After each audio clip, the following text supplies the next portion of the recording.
Bye.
Their players were cut from a different cloth. Renegades with faces only a mother could love.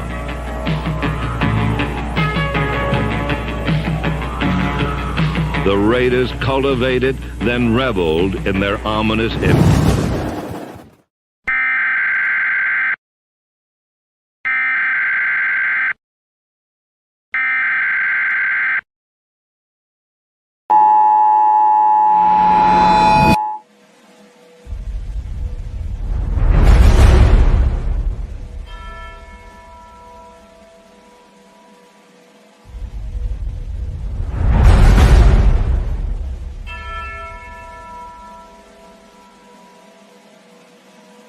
The king and his men stole the queen from her bed, bound her in her bones. The seas be ours, and by the powers where we will roam.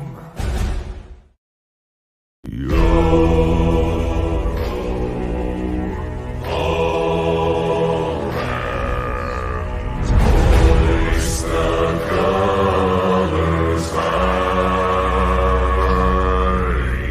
heave ho.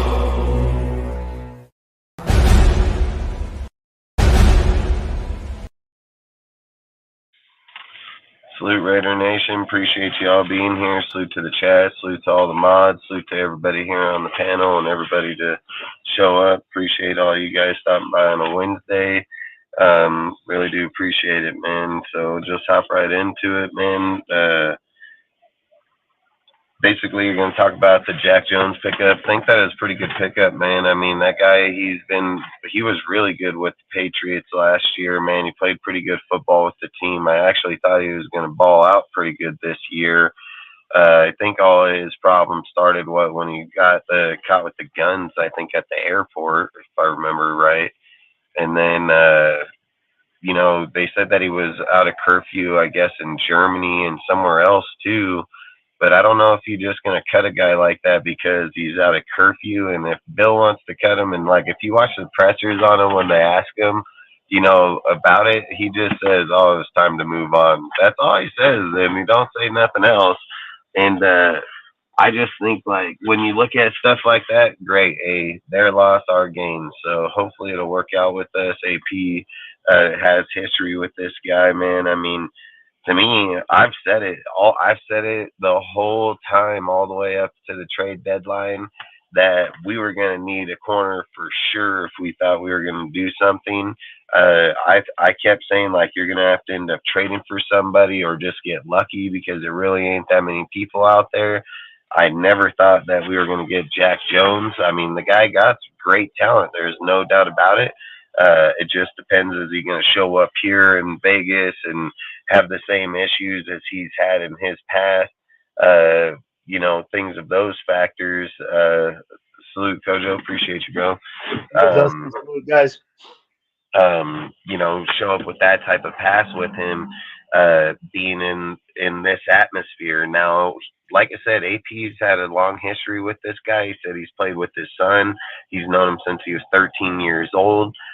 Even when he had the issues at USC and came back to Arizona. I mean, Graham's had a long history with this guy. So I think didn't he get in trouble for burglary or something at USC? But like I say, I don't really know this guy. I know a bunch about him, but I don't want to just act like if I know everything about him because I don't think I really know everything about him. But long story short is, I think that's what happened. Then he went back to Arizona, and then he was with Herm, and then he played with I think AP at Long Poly. Either way, he has a long history with him. I think it's a great pickup for us. What do you think, Ray?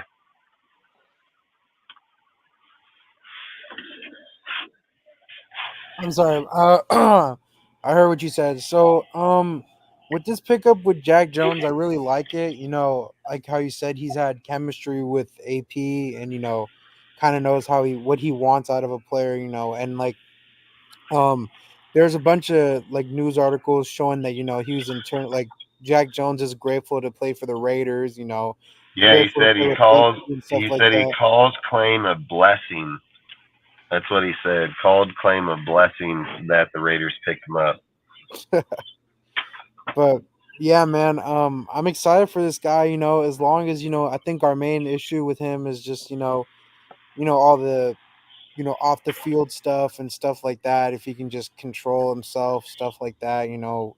If he's able to do that, play his part in that role, I think we have a possibly a good corner on our hands. He played pretty well last year in his rookie season, and I just think that as long as he keeps taking the right steps, he can be a good corner for our team. Great depth as well, because I'm not sure what's the news on Meek Robertson, and this guy can also take notes from guys Amika is like in concussion protocol right now. yeah, oh yeah, and yeah, basically like I like this Jack Jones guy.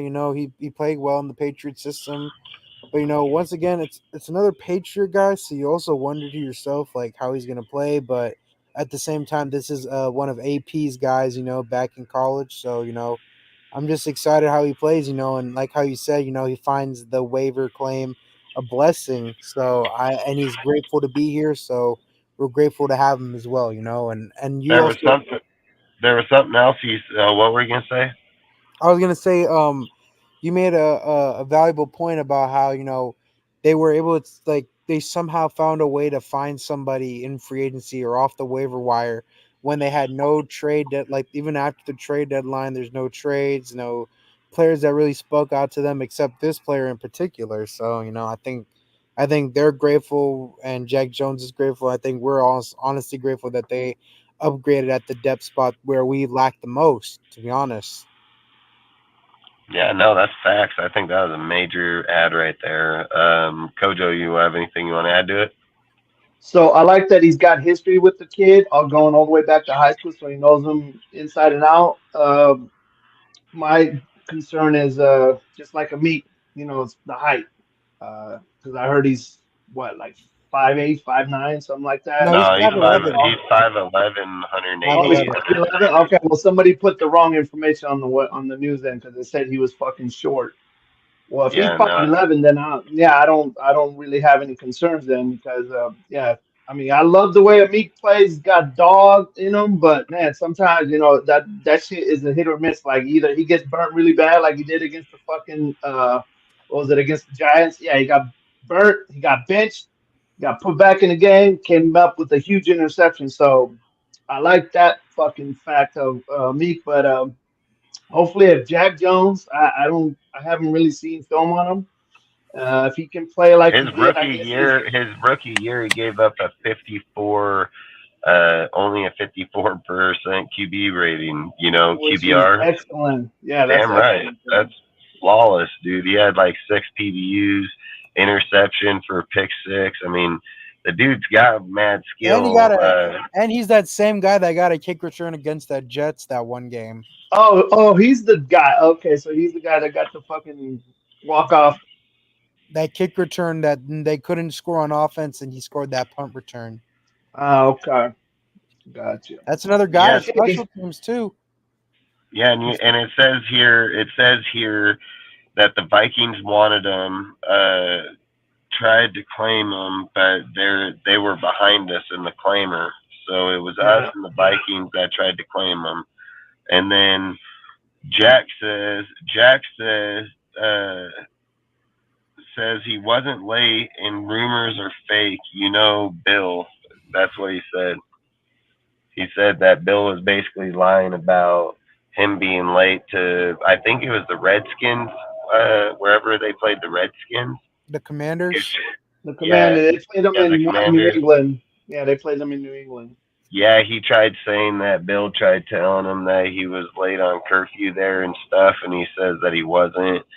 And long story short, he says Bill just lying, And like, I just think it's crazy when you watch Bill's interview because I went back to watch it, and Bill, that's all he said was it was time to move on, time to move on. Both times when they asked him that exact words, that's it. He didn't say anything else. And you sit there and think Oh, when you sit there and think like where we're at right now, the Vikings, their team, how good they are. Like they got a pretty good team over there, and to sit there and think that they were the other team trying to go after this guy, they're lacking in that spot too, and they see that was a pretty good pickup. I'm surprised not many other people picked them up, but I've also, man, I also said sometimes shit just works out in the weirdest ways because I literally put out that post on Instagram stating like, hey, if this bull makes it to us in the waiver wire, like we have to get this guy right here, and then just somehow that motherfucker does. I was like, all right, that's cool as hell, you know. So, and but watch, he's probably going to be assigned to fucking cover Tyreek Hill on Sunday. man, I'm not gonna lie. So Amik is in concussion protocol right now. So the odds are that he probably isn't gonna make the play on there. Then so Amik isn't on there, and then they're sitting there thinking that Tyler Hall, Amik, Nate Robinson, and then Bennett. Bennett's gonna be the one that's gonna play out there. So they're saying between Bennett and him, he's going to push, Jack Jones is going to push Bennett for playing time. And then when Amik comes back and is healthy, then he's going to push Amik for playing time. And the reason that they're saying that he's going to push him for playing time is because under Jack Jones picking him up under the waiver wire, we got him for 2 more years because he's on his rookie contract. So we get him for a total of 3 years by picking him up and keeping him under the rookie contract. Amik Robinson's contract comes up this year, and there's another topic I want to talk about, but we'll wait till the next. Maybe we'll hop to it in the next subject or in the next topic because it's going to kind of interact with this one and why Jack Jones was a good pickup at the right time. They said Amik should be good by game day. Yeah, hey, don't get me wrong. He may be able to play, man. And I'm not going to say that he's not able to play. You know, I've always said, like, in concussion, if he clears on a Friday, it's going to be hard to go, you know, Saturday, Sunday, and especially getting a guy like this. And don't get me wrong, Amik can most definitely play in there. I'm not going to say that he can't. I just think when they look at Sloot, Ben, appreciate you, bro. I just think when they look at picking up Jack Jones and then the way that Jacorian Bennett was playing even against the Jets, I think that even if Amik comes in or is good to go, I think they'd probably move him to the later end, play him a few snaps just to get him going and see if Jack Jones can go out there and play. I think he'll get the play time regardless. And just like I said, I think it was a good pickup at the right time, man. I mean, this guy got all the tangibles that we need. And I think when you find people like these or get lucky like this, I mean, I've said when David Amerson came here, man, I said that same shit when he got here, that it was just, this guy has the right body, has the right tangibles, good player, has all the right things, man. And then he turned out to play really well for us over that time. So if you got AP in the way that everybody's playing defensively right now, and this guy's calling it a blessing to leave there and be able to come here and play with AP, and he has history with this guy since 13 years old with his kid playing football, you know, playing football with him, and things like that. I just think it's a good. I think it was a really good pickup, man. So for me, I think it was a good one. Remix, you have anything you want to say about it, man?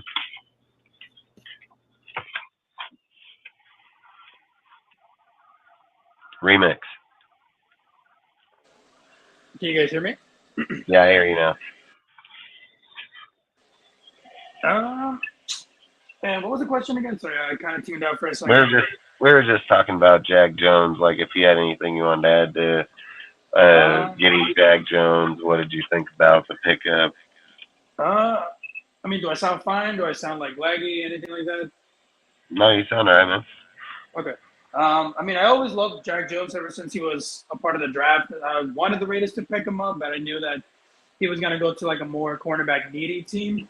Um, Obviously, you know, the off the field issues. I mean, it tends to happen. So, as AP said, like he's going to grow. So, but I think he's definitely an upgrade to our cornerback room, and I can't wait to see what he has to offer. Heck yeah. I mean, do you guys think that? Do you guys think by picking him up in the middle of the year like we did, and like I said, why the Patriots they could have just held on to him the whole year. They don't have to worry about nothing. I don't even think they gain anything by us grabbing him. And these are things like I always question is why? Why would you just hold on to the guy? The guy plays good football. Even if you sit him on the bench, you're just not letting somebody else get him. And then we're gonna get this guy. And I've said like you're right. I can't remember who brought it up here, but somebody did bring it up in the conversation right away about him being a Patriot cornerback, and then like that's like almost having like the J.C. Jackson effect again. So I think like in this case, is that what we're going to get out of it, or does Patrick Graham really know who this kid is? Know that he can put him out here on the island with dude and let him challenge? Like you got to remember, he was going to play on the opposite of the other guy, dude. Like what's the other dude there that fucking when they released Jack Jones, or not Jack Jones, but J.C. Jackson. It was him and what's the other guy's name? Fucking. I think his name was like something Jones. There was like two Jones It cornerbacks. is Jones, man. It is Jones, and he is really good. But that's why I was saying it was going to be those two dudes. So, like I said, I'm glad we got this dude. So I have no problem with it whatsoever, man. So, do you guys have Uh, anything? Uh, what were you gonna say? oh no, I was just gonna say the the other cornerback for the Patriots. His name is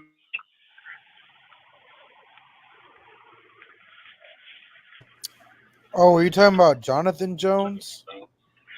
I don't know what his name is. He went blank when he went to say his name. Hold on, I'll tell you his name because I'm looking up the depth Wait, chart. which guy were you guys talking about? The Patriots other corner of off Yeah, the opposite, Jonathan. Yeah, it was Jonathan Jonathan Jones. Jones. Yeah, because he was playing good He ass was like that football. five. So He's like 5'10". He was like the second corner to JC at the time. yeah, and then he was gonna take over with this dude too. So like I say, man, I think we got lucky with this guy for sure. So I mean, I'm all about it. I'll take it, dude. You're not gonna hear me complain about it whatsoever. So Shit, we can never have enough corners. So yeah, we always need all the secondary help we can get. So, do you guys think if Amik does clear concussion, what is your guys' opinion about? Do you guys think that he will play? Do you think he'll be limited for Jack Jones to play? What do you guys think? I think it's more so. If I go ahead first, I think it's more so that how they play on Sunday. To be honest, I understand that Jack Jones is going to be coming off the team like ASAP. He won't have that much time to practice, but at the same time, I mean, you could give him next week against the Vikings, I think, or is it the Chiefs? I forgot which one Chiefs, it is. it's Chiefs. the Okay. Chiefs. Um, I think it's either he. I don't think. I'm not sure if Jack's. He's probably gonna play Sunday, but it might be limited snaps. It depends. But if it's gonna be between him and the Meek, I feel like you know, as much as Amik's been good, I feel like you would look at advantages or pros. Like look at the type of player he's going up against, understanding that Amik is pretty good in the slot at times. He's a great ball hawk, and he's showing he can play well. I just feel like development wise, or like someone that I want to see play more is probably Jack Jones, considering the fact that we got him for another 2-3 years, and then I think next year or this year we're gonna have to pay Amik. So I feel like I just want to see what's better long term. So we can hop into So, do you guys think over? So, like, just by seeing what he played in his first year with the Patriots, right? Are you guys familiar with him in his first year? Like, you guys, he Yeah, I played heard good. his stats and stuff, but yeah, I didn't really see film on him. But I heard about he had a good rookie year. Yeah, he played good football in his first year. He played really good football. So coming into his second year, you have limitations or deals. Like I don't know the whole technicality about this guy, but I do know that he was limited in things. That him and Bill were colliding. People always say that if Bill don't like you, you're not going to play. It doesn't matter how good you are or not. So I don't know like their personal things against each other. The thing I look at is his rookie year. He obviously showed that he can play the game in the NFL level at a high level. So when I look at his rookie year, which was just last year, then him coming over here, now he might be with guys look, dude, if everybody's so true about AP and the vibe that he brings to the team and the energy and then like how he can change that culture, you don't think bringing this guy here and getting him around people like Max and them, dude, ain't gonna keep him in line? They're gonna be like, we have a bigger goal here than you going out and fucking around and fucking it up for us. Like, look, dude, here we can play, we could all have fun, we can do our thing, but this isn't the place you're gonna come and fucking do that at right now. And if you do, you won't be here. Like Max ain't taking no shit, dude, and he ain't letting nobody like period. Like, and that's the thing where I think, like I said about the Versace deal is like Rich is good, dude, but he wasn't like that voice like that.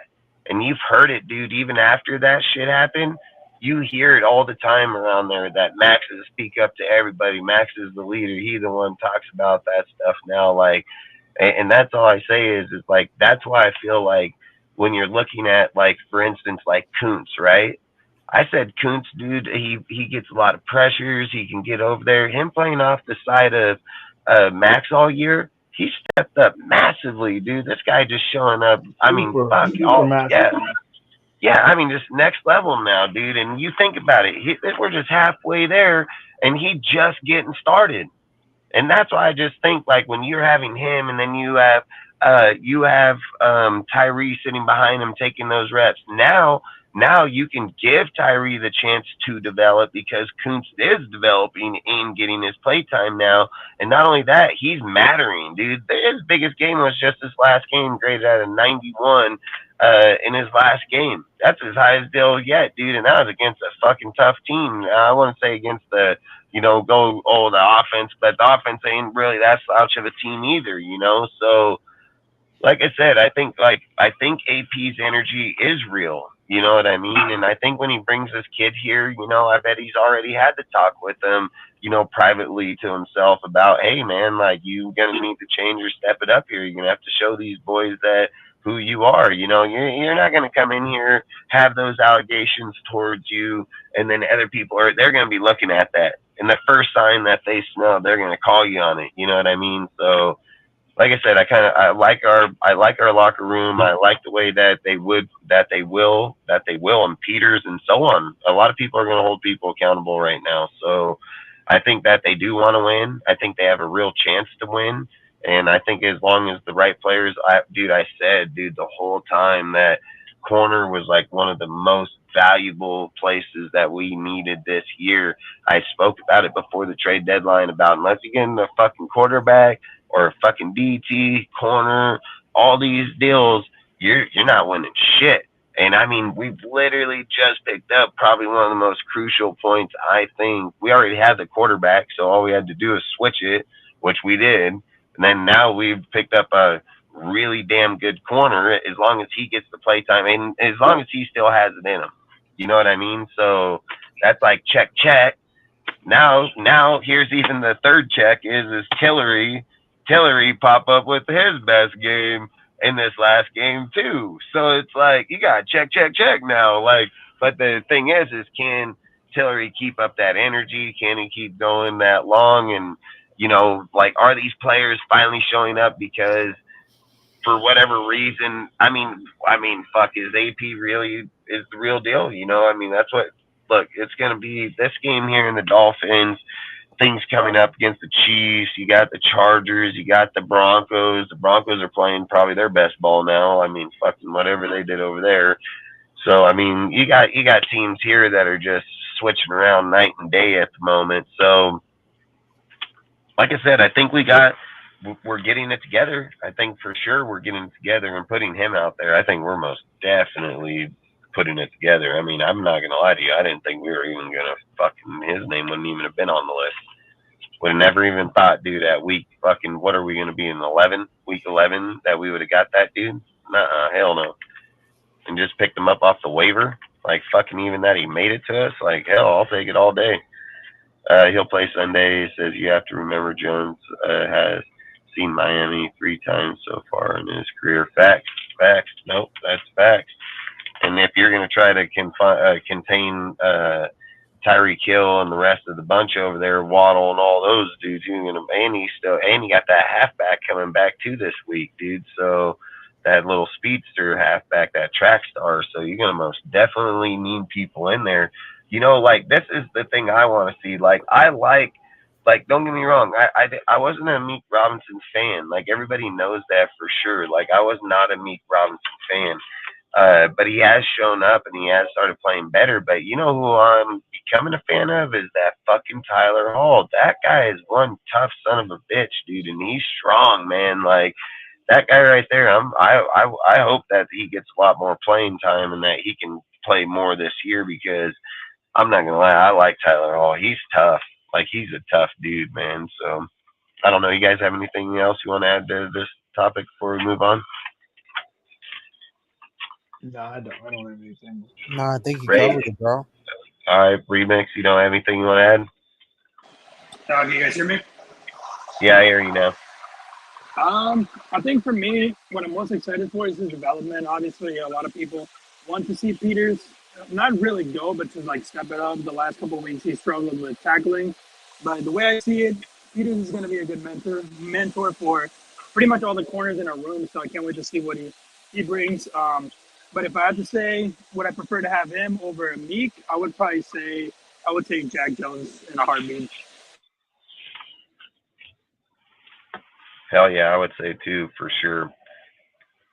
So there was a topic I seen here earlier today. Can't remember where I seen it, but I seen it. It said 3 major cuts that the Raiders should make here in the off season, and they're referring that it should be Renfro, Epps, and Facem. Now I see the Facem idea. And then they also spoke about a Meek, right? And the reason that they spoke on a Meek was is they spoke on a Meek because getting Jack Jones, they think that he will work out here. He will pan out. They do believe because Meek is coming up on his contract year that he's going to try to push for money. They say that that if they were to release him, obviously it ain't going to be anything. You're going to replace him with people like Tyler Hall and frickin' Jack Jones. But like if for the one thing in the topic was is that Facem never even has yet to take a snap this year. He hasn't even taken one snap yet, period. And that's kind of sucks too because I was actually looking forward to him playing this year, but he never even got to take the field. So what I would say is like in this topic, and the only reason I hopped at this topic so we can go through real quick is because of the Jack Jones and then the way that they're looking at the cuts, right? So if you guys, we'll just go through each name through all of you guys and ask your opinion. With starting with Ray, we'll go Kojo, and then Remix. But starting with Renfro, if we get to the off season, do you think the Raiders should cut him or keep him?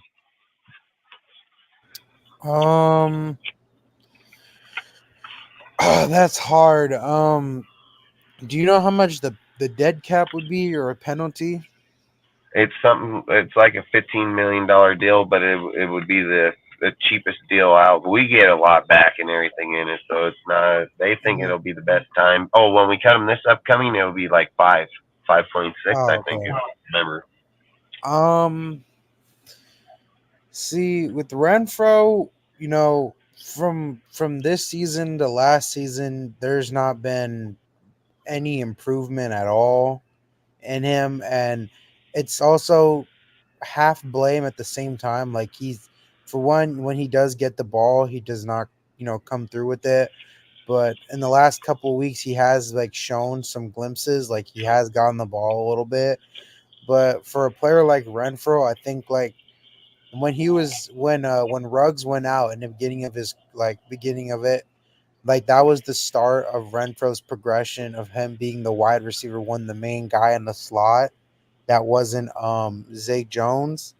And so basically I just feel like, players that are stepping up to the plate like Trey Tucker, even Carter at times could be in there.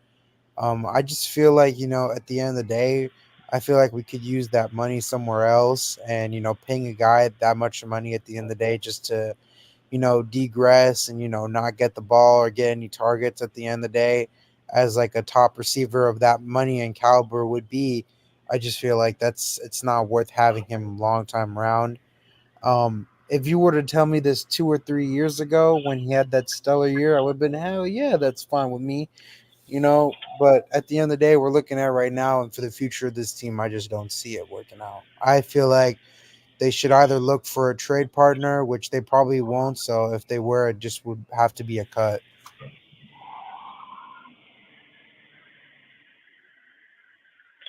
Um, nope, I agree. So the thing that I would keep in mind too in this deal is that are you getting fair production for what you're paying Renfro and what you're getting from Jacoby? Like, I think that's something you have to keep into consideration massively. You know what I mean? Like, you can't go and sit and say because of something that's happened one year and then hold that over a guy's whole entire career. If the production's not there, production's not there. You know what I mean? So, $15 million is a lot of fucking money. Zay Jones had fucking production. You know what I mean? And I get it that he was with Carr and things like that, but all I'm trying to say is everybody's had production. Look at Carter's had production this year. Fucking, I think everybody but fucking Renfro's literally had production. I mean, Renfro's had 2 games where he's caught 2 balls, but I think he's had like 20 something yards or I feel something. like You know, so Tucker's really developed, bro, and especially with the deep threat ability, bro. It's just like that's a guy that we want to look at long term. Hopefully, even though it's year one, I feel like he has so much potential to be so much more in the slot and hell even on the outside. When or when Myers or Adams is not there, that's the one of the guys to step it up. You know what I mean? yeah, no, that's true. What do you think, Kojo? Well, I don't know anything about no fucking digression. Last year he was hurt. This year he wasn't used until we started playing the Giants until they fired McDoofus. So the reason he's making so much money it's Ziegler's fault. As far as him being used, he hasn't been used. You know what I'm saying? So last year he was hurt. He had that fucking concussion, so he wasn't right all year anyway. But this year he was not being used at all until the last 2 weeks. So I would want to keep him because he is a good player. It's like he hasn't fucking shown me anything like, oh my god, like this dude is fucking falling off the map, falling off the mountain. Like he's a good slot receiver. He just has to be used. And he showed you what he can do when you fucking throw him the ball now more than one time per game. So yeah, I would fucking love to keep Renfro. But as far as why he's making so much money, that's on Ziegler. He fucked that up. A lot of the contracts that were given to the players last year were or this offseason were stupid. It's like if you knew you were going to trade this guy or that guy, what the fuck you give them contracts? That's all Ziegler. You know what I'm Yeah. saying? Yeah, I mean, But yeah, like I I want said, to I I agree. want I mean, I see it both ways, so I agree 100%. Um, so to move on to the next guy, how do you guys feel? We could start with you, Kojo, and then we'll go to Ray. How do you guys feel about Marcus Epps in the cuts for the off season? Do you guys agree with that take? yeah, Marcus Steps can go. He hasn't. he really hasn't shown me shit like all year. So now we've gone I think they what, said 10 he's had games. one pass deflect this whole season. I mean, that's fucking ridiculous, bro. You're a safety and you got one pass deflected. Like, yeah, you haven't shown me anything that I saw in the Super Bowl, like when you played against the Chiefs. I thought when we signed him, it would be a good addition because he just played in the Super Bowl, but hasn't shown me a fucking thing. Yeah, he can go. So in the I feel offseason, like we with definitely need. Epps is that he was the weaker link on that Eagles team in the secondary because guys like C.J. Gardner Johnson, Slay, Bradbury, and all of them Yeah, were all facts. stud outs, and I feel like he was just that one guy in the system that like kind of knew it well and then would just play at whatever spot they wanted him at. So but back on to Epps. For this season, I haven't really seen much, and one pass deflection is kind of insane. But I feel like the thing about him is that he's playing more so on the slot a little bit. Like I've seen more. He's been playing more of the right, like any side of the slot, wherever it is. He's usually playing over top, and I feel like they use Merrick more than him at the time. I feel like they. Merrick has been going back and forth from strong safety to free safety. If you guys have noticed, he's been going back and forth sometimes in the. I feel like I've seen him in the box one time. I'm not sure. But He's it just been really, playing all over it, dude, and he's been playing both Yeah, he's been sides. I moved mean, when, around. even He's been moving him when around. he's got his picks, he was on the other side. yeah. Yeah. And so I think it's just that with Epps is that I forgot how much we're paying him. I don't know about Epps. I feel like he hasn't done like he hasn't shown stat wise, but I mean like there hasn't like I haven't heard someone say something bad about Epps at all. Like when it comes to like how he's playing, like he's never been targeted at times. Like it's mostly at most of the times it's always just how we complain about how Peters or players of that caliber that are just like playing off coverage and we feel like they're doing something wrong or we're blaming the Blue defensive James. coordinator, but we're never really talking about Epps at all. Really, to me, I haven't seen anyone talk about him. But, I just feel like if we're talking away like he's playing, I'd say like I'm pretty sure he's on a 2-year deal and he's getting paid a decent amount, not that much for the safety You positions. can cut him and save like 3.5 million. I think they said when I was looking at it, it was like 7 million, and you can save like 3 or 4 million off of it. It's not a bad deal to cut him. Like Yeah, if Renfro's contract's not bad to cut him, Epps' contract's not bad to cut him, Mason's contract's not bad to cut him. Every mhm, one of them have money back. Every one of them have value. You know what I mean? So yeah. if you're looking to move players to gain money to do things, but I don't want to get off this subject real quick, but I do want to ask the question is what do you guys think about Morick though? Like Morick has been playing like a motherfucker recently all of a sudden. Like this dude's production all over where I've said this guy been counterfeit for a while, even last year, tackling things of these deals. I mean, I was even bagging this dude in the beginning of the season. And then all of a sudden now, like I was looking at his deal, I wish I would have wrote it down. I have a picture of it, but I can't get the picture while I'm on here. But he has actually really good stat line. Like his stat line is really fuck. I don't even think so. I think he's only given up one touchdown all year. You know, like that's the type of things. And I listen, I almost want to say he didn't give up any.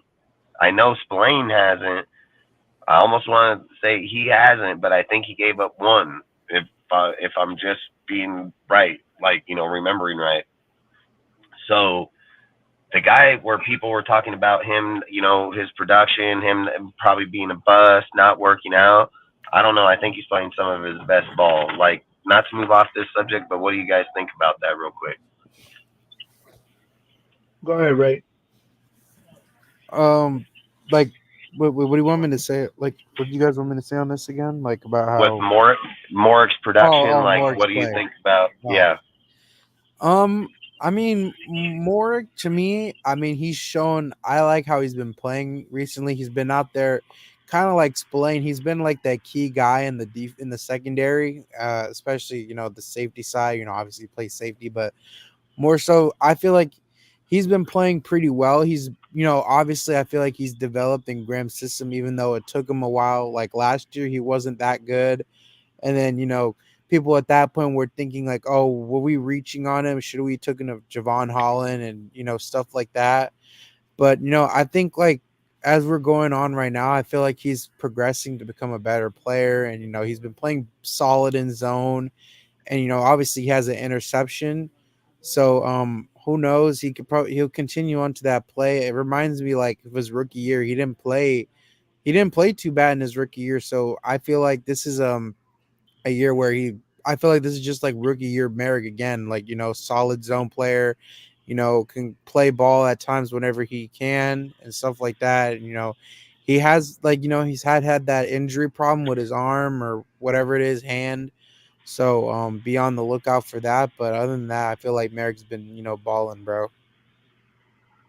Like, yeah, I do. I think so too. I ain't gonna lie. I mean, I don't want to. Like I've said, this guy, for him and Amik have been like two dudes I've actually just not been on my list. I think Amik is showing up a lot this year, not just in one game, a few games.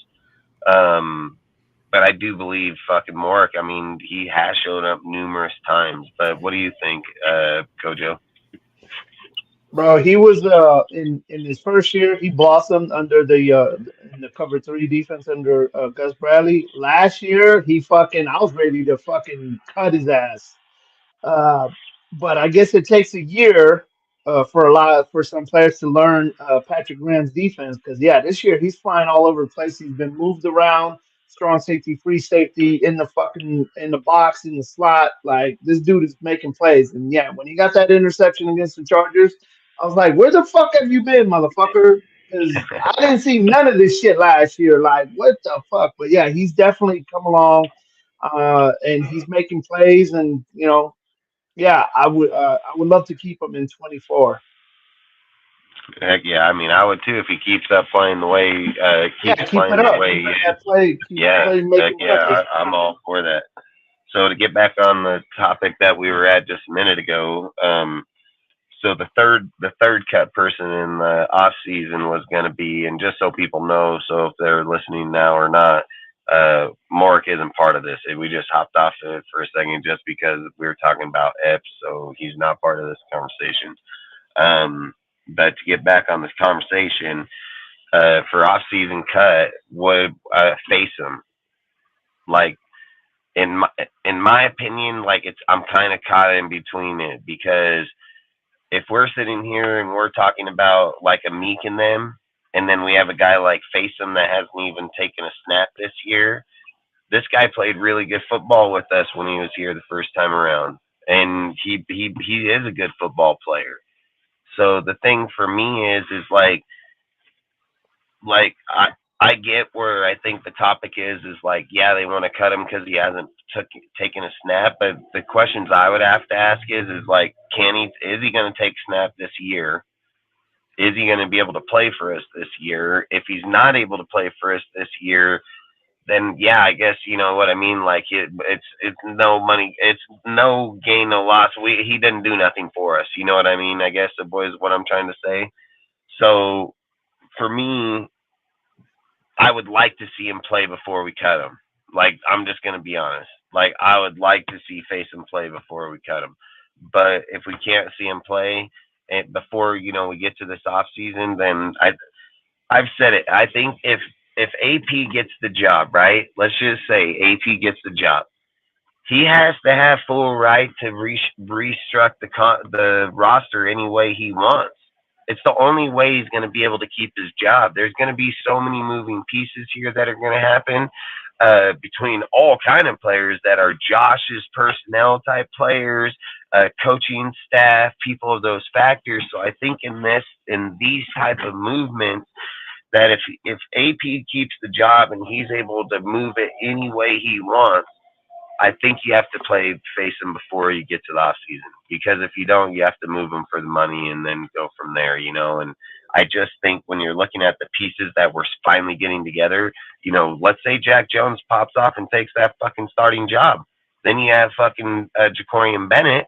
Let's say Jacorian Bennett fucking over the next year or so, I mean, let's be real. Peters ain't going to be around here for too many years. Even if he stays here for the next two years, fucking ends out his fucking career as a Raider, Jacorian Bennett will eventually take over that spot. But if you're telling me that you're looking at your backups between those positions um, is going to be Jack Jones, Jacorian Bennett, and Peters, I'd be all right with that. That'd be good rotation. You have good depth backup players right there. And don't even get me wrong, face them and challenge them for the other fucking starting number 2 job. You know what I mean? So all I'm saying is I think it's a good core. I would personally like to see him play if he could. I don't know the actual length of his injury, but what do you think, Ray? Could you repeat that again really quick? Sorry, With cut out for me. Fesa. Oh, facing. I think you said. I feel like just off my perspective of him, and he hasn't. Like, I haven't seen him once on this field, once at all. We've seen our star players and stuff like that, or Bennett more so. Even Tyler Hall, and so I just feel like Faison is just sitting there at that point on the bench, being that bench warmer, bro. And He's injured, but I don't know if he come off the injured reserve yet, or I don't know if he's back on the actual roster yet. I can't look it up on my end. And that's what I'm saying. It's just like, we have a guy that's just sitting there and he hasn't even played at all. It's kind of like a Renfro thing, but not really. Even though Renfro's getting PT, this guy isn't, or injuries and stuff like that. We picked him up for what reason? Not to use him. So it's just like, to me, Faison is a great player. Like, I remember seeing him back in 21 with our team, and then he went to Indy last year. I just feel like we haven't, he's just not been out there, so I feel like he's just a waste of space at that point. Get rid of him. True. What do you think, Kojo? Well, my question is, why the fuck did he make the roster if you knew this injury is gonna linger or whatever? I don't even know how serious it is. It's like, if you knew he wasn't gonna play this year, why did he make the roster? That's And if facts. he's not gonna play, we're in week 11. Like, if he's not playing, why isn't he on the IR so someone else can fucking come in and take that roster spot? See, That's that's the thing facts. I don't understand. I don't understand how bad this injury is. And like, if you knew it was gonna be bad, it's kind of like, when you drafted Tyree Wilson, it's like you drafted a kid with an injury already. It's like, when we could have drafted someone that can play right now, but Yeah, one of the obviously worst injuries. Tyree's coming along now. All of a sudden, he's making some plays. He got some sacks. Yeah, He's fucking he's pushing getting it people off the together. He's line. starting to get Yeah. it together. I mean, it's taken a while, but fuck, I expect a lot more. I'm sorry, from a seventh round pick, but we've Hey, I already ain't gonna discussed lie. this. I ain't gonna lie. I've said it. Like I've said that with him. He was here to sit behind Chandler. But I've said it, like Khalil Mack, Von Miller, all kind of good It players took them a had while that. to get it It didn't, together. yeah, they Yeah. didn't pop Yeah. off their first And, years. They and didn't even pop off till second, third, fourth, and so on. So the thing I look at is when you look at Tyreek's injury, it's one of the worst foot injuries you could possibly have as a player. It stuck underneath himself, snapped that shit in two, to where that's one horrible injury. But the thing that you look at, he didn't go through any OTAs, no off season, no True. preseason, no nothing. Then he gets thrown in right at the end of the preseason game, goes plays a few. They're double, triple teaming him because these guys can stop him. He's just come off that injury, so he ain't even at full strength. Then all year, you got to always remember, players are always going to have in their thought in their mind when it's that severe of an injury. like to be pushing down on their foot. Like people, anytime people injure themselves or have that type of broken foot or anything, they're always worried about, man, if I step on it too hard, it's gonna re-break, or if this happens, will I snap it? It's a thought always gonna linger there. The difference is you've already seen from his injury, not having no play time, not getting to sit behind Chandler, being asked to go right out on that line and produce, and take the beating right away. That's why I spoke about Kuntz just a little bit ago about his development coming along, because now I think it's gonna save fucking Tillery from Wilson from just getting beat up. I think Kuntz will turn into the Chandler Jones type mold that should happen. But look, he's already got 1.5 sacks, dude. We're halfway through the season. Cleo Mack only had 4 in his first year. Like, if we're gonna be fair, like not all great players just come out and have 20 sacks in the first year. It doesn't work like that. The things that you got to look at in him is he has great awareness. When he was in the Buffalo game, he identified player all the way across the field, ran him down 30 fucking yards. Like, these are things that not even rookie players don't even see, but even veterans don't see it. So you already know he got good vision. He has good awareness. Then you can see in a few games later, he had the explosion getting off the line and having the explosion getting past dudes. Where was that was that in the Bears game, or was that in the Green Bay game? One of the games I think it was Green Bay. where he just blew right on by, went chased him right on down, dude, and fucking. All I say is that you see the traits that are coming from him already that are going to develop him into a good player. You have Khalil Mack. You have Max Crosby on the opposite side of him. And so look, his traits are showing up. They're just, people think it's Madden. You're just going to go from 80 rating to 99 rating in a year. No, it Like doesn't that's work how like they that. look But no, at it. the kid has definitely got power. I mean, I see power like the Bosa brothers, like Khalil Mack, like Javon Curse. I mean, that dude was a fucking beast when he played for the Titans. Yeah. At that point, I had never seen a defensive end with that kind of speed and power that he tracked down fucking one of our fastest players ever, which was Napoleon Kaufman. I mean, this motherfucker came all the way across the field, tracked him down, and tackled his ass. I had never, up until that point, I had never seen a defensive end fucking run across the field and track down a fucking running back and tackle uh, him. So, Hey, I'm not gonna lie, man, and that's like I say with, like, this is how I look at things. When you look at the Vegas the training facility, right, and you look at the production, you look at Max Crosby. Look at him from day one when he came in, and he made, what did he have, 10 sacks or so in his first year? But look how skinny he yeah, it looked. was 10 sacks his first year. Yeah, look how skinny. Not everybody's gonna get that. Just so we're clear, you know what I mean? Like, that's not just gonna happen to anybody. But long story short, what I'm trying to say here is that if you look at how skinny he was, how there's a muscle deformed, like he was not all there, dude. I think a lot of it had with the other guy on the other side of him. They were running each other in. I also think that was Buckner's first year as the coach too, when that was Yeah, it his. was. It was his So I first think year there as was a our lot. D line coach. Yeah, so I think there was a lot to do with inside there. But I'm not discrediting nobody. Believe me, I'm not trying to say that. But what I'm trying to say is, if you look at the production of Max's body, frame, mind, everything that was built over his 4 years, 5 years, right? He's changed massively. He walks around.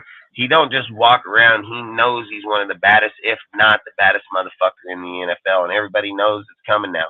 Like, everybody knows. What was he, 17th last year in the top 100? He's gonna be fucking. He's gonna be five. He's gonna be like top five this year, and that's like true shit. Like, he's gonna dude, if he keeps up the pace that he's going at and his sack rate, he's gonna most definitely be probably the number one ranked DN in this year's deal. But all I'm trying to say is that when you look at his production and the way he looks and the way he looks like a fucking man now, imagine when frickin' Tyree Wilson gets to that in the next year or two. He's already looks like a fucking man. He's a young kid. You know what I mean? Like he's not he's a big boy dude, but he ain't a man yet. When that motherfucker gets his shit together over the next year or two, he's gonna wreak havoc on people, dude, and he's gonna be a kid to fear. I mean, the kid's got the explosiveness. He has the like the thing even in that one game was is when he blew on by, he bitched that fucking left tackle, dude. Like he straight bitched him. That dude didn't even know it was coming at him. And then when he seeked out the quarterback, he fucking tried to be like, oh hell, fucking turn around and go. He couldn't even get back. That fool fucking drug him down the backfield, and I was like, "Yep, dude, that shit. That's where it starts. That's where it starts. You know, it's just like the people claim about pit bulls, right? They say they're great dogs, great people. Just wait till they get the taste of blood in them, and then fucking you have to keep them tased up or chained up every fucking can't do nothing with them again. You know what I mean? Like, hey, that once this kid got the taste of blood, dude, I think it's just gonna keep coming and coming and coming, dude. And I think like the way that Graham and AP and all them are fucking working like together. The team looks a lot different rotationally defensively. So I don't know if he's going to see as many snaps and it's probably a better thing. Like the thing about AP is, man, he knows his shit. So I'm cool with that, you know. So long story short, I didn't want to get off that subject too much, but I just felt we should talk on. I like Tyreek, dude. I think he'll be a good guy later on. Here's what I want to say about Tyree Dustin. So I he reminds me of the movie The Replacements, where Coach McGinty is telling Shane Falco, he says, "I see the player you are, and I see the player you want to be." He said, "Someday those two will meet and will make for a hell of a football player." And that's what I think Tyree Wilson is going to be, because right now he's starting to fucking come along. So he's Yeah, showing us his speed and power. So once you get like everything else, like his once he fucking develops all his moves to get around the fucking edge, he's yep. gonna be fucking him and Max are gonna be a fucking one of the best tandems in the fucking league at that I point. kind of like that knowledge. Man, I like that part in that movie, dude. And I thought that what you said right there is pretty cool too, because that's a good thing saying about it, because that is what it is.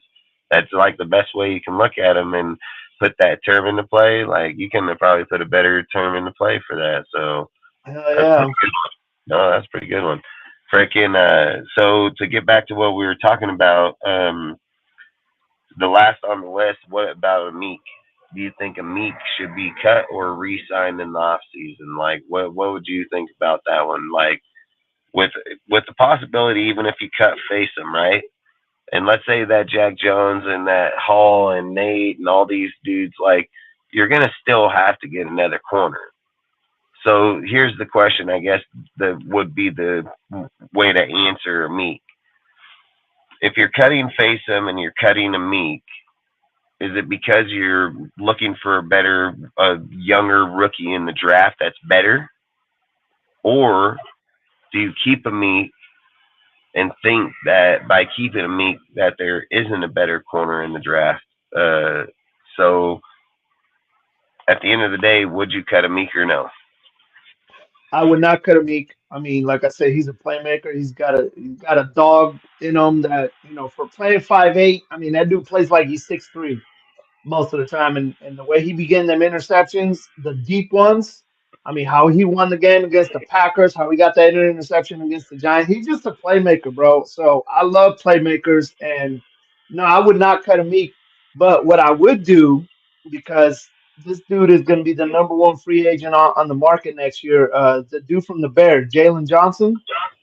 Yeah. I don't know if we can get him. I mean, because the Raiders usually don't get the fucking guys we want, but I would love to get Jalen Johnson. I mean, if we were Is to that the cut dude that was in the Faison, orange jersey when we played him? Is that the he's guy the in the guy that orange got the shirt? pick six. Yeah, he's the guy that got the pick six against fucking Brian Hoyer. Yeah. Yeah, that little Yeah. fucker. I'm not gonna lie. He's a little badass. Yeah, I ain't he's a gonna lie. fucking yeah. He's one of the top corners in the league right now. He Yeah, fucking but I what do think you his think you would have to pay him? What do you think you're paying that's the him? thing. I don't 20, 20? know. He's probably gonna be expensive, and like I said, we usually don't get the guys, the top guys that in the fucking free agent market. But I would love to fucking What's for the his Raiders to name? talk to his Johnson. agent, His name's Jalen Johnson. Johnson. Jalen Johnson.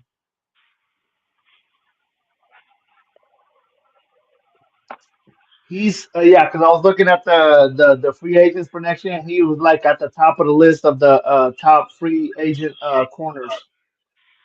Of course, I know the Bears are probably gonna fucking give him an offer. He might consider that because usually the team that has you is gonna they got first dibs. They're gonna try and fucking retain you Yeah, but let's unless be real. Let's just be real here, okay? So let's be real. You have you have Bennett. Yeah, Bennett. yes, You have Jones now. You have Bennett, Peters, Jones, Peters, Hall, Hall. Robertson. You have Hobbs. Oh yeah, I forgot about Hobbs. Yeah, we got Hobbs. Who did you just say? Robertson, Amik Robertson. You have Robinson.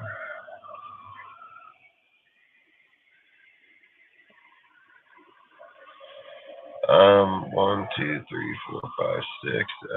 Isn't there somebody else, or did we already fired, or we let go of David Long, right? So David Long's off the team. I believe so. Oh, and Yeah, then I just like believe he was let go when AP took over. I was just talking about him, Faceum's on there. Face him. So that's 8. Well, 7 because Long's let go. One, two, three, four, five, six, seven. Is there anybody that's being left off? Bennett, Jones, Peters, Hall, Hobbs, Hold on. Ross, I'll go to the Face. depth chart because I want to make sure we're not missing anybody.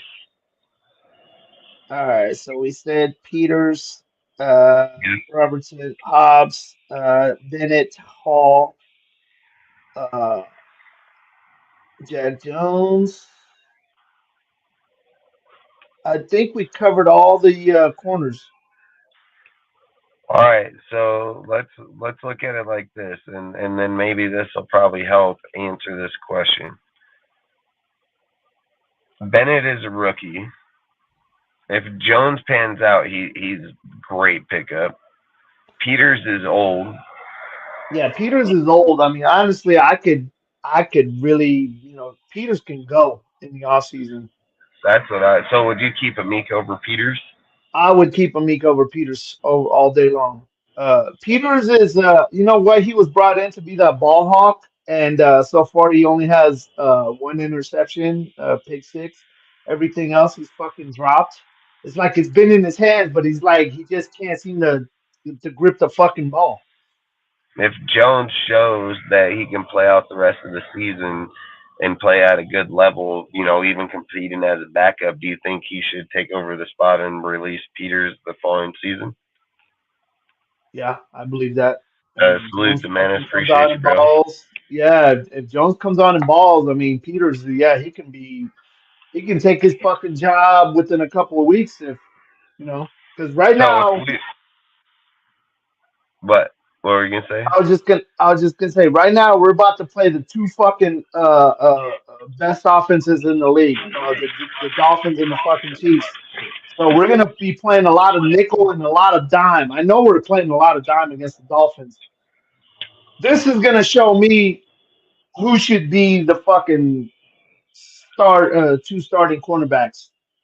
These next two games are gonna fucking show me who deserves to be the starting cornerback. So here would be the question I would ask you: if we're cutting two corners in the off season, and let's just say, and the reason why we're cutting two corners is because you're gonna have to get rid of somebody if you're gonna try to go after a dude like fucking Jalen Johnson, right? Got it. Yeah, because you can't pay everybody. Damn right.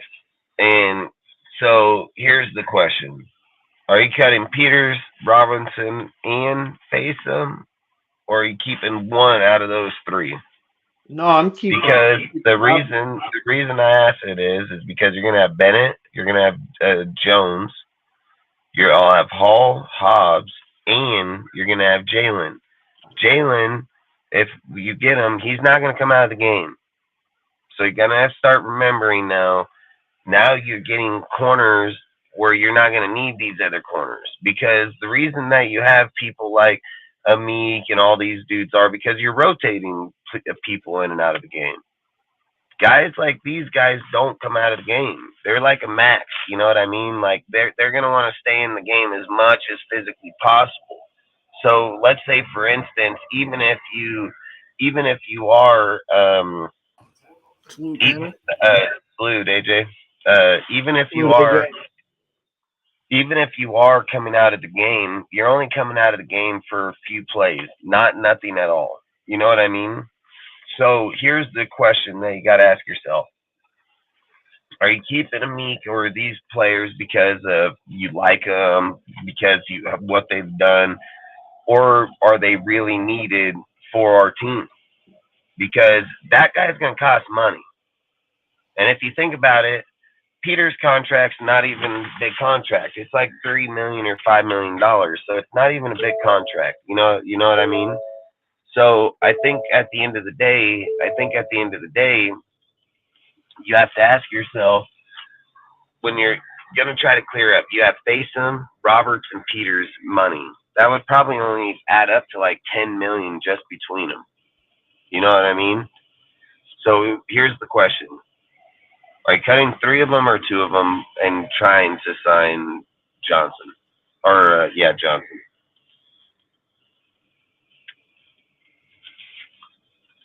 I mean, I'm cutting Peters, and I mean, if you're gonna cut two to sign Jalen Johnson, I'm cutting Peters because he's old, and I'm sorry, face on just because he hasn't played this year, and I'm like, I don't even understand why he's on the roster. I already know what he can do. I saw what he can do in 21, but if you're gonna fucking make a man make the 53-man roster and he's not gonna play all year, that's stupid.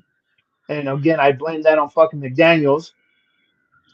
Um, I don't know why fucking AP hasn't made a decision on him yet. Maybe they think he might play, but yeah, I'm cutting Peters and I'm cutting Faison and trying to sign Jalen Johnson. I'm keeping a Meek over those guys because he's a playmaker and he showed me what every fucking thing he can do. Yeah, but if you're gonna clear money, you're gonna pay Robinson like $7 million. So if you're probably gonna give him like 7 mil. You don't think you This can't is go a to bargain. you don't think that you can't go to or to the draft and draft a corner that's going to give you the same production at lesser money? I honestly, I don't see a corner coming out of the draft that is can give me the same production as Meek Robertson. And if I'm being honest, I don't know who's gonna give you the production that Amik's having. Like Amik's getting turnovers. Like this defense has been lacking getting turnovers for a long time. We haven't Hell had a yeah. playmaker. That's why we brought in Peters. We do not have a lot of playmakers on the defense. Like I know we have like Spillane's been popping off in the department. I think he has like 3 interceptions as of now. Like you don't really have playmakers, especially on the back end. Like you have solid players, but you don't really have playmakers. You don't really have guys that's gonna get you the big turnover. You know what I'm saying? And we need that, especially since for like the last, let's say, I think since 2018, we've been dead last in turnovers.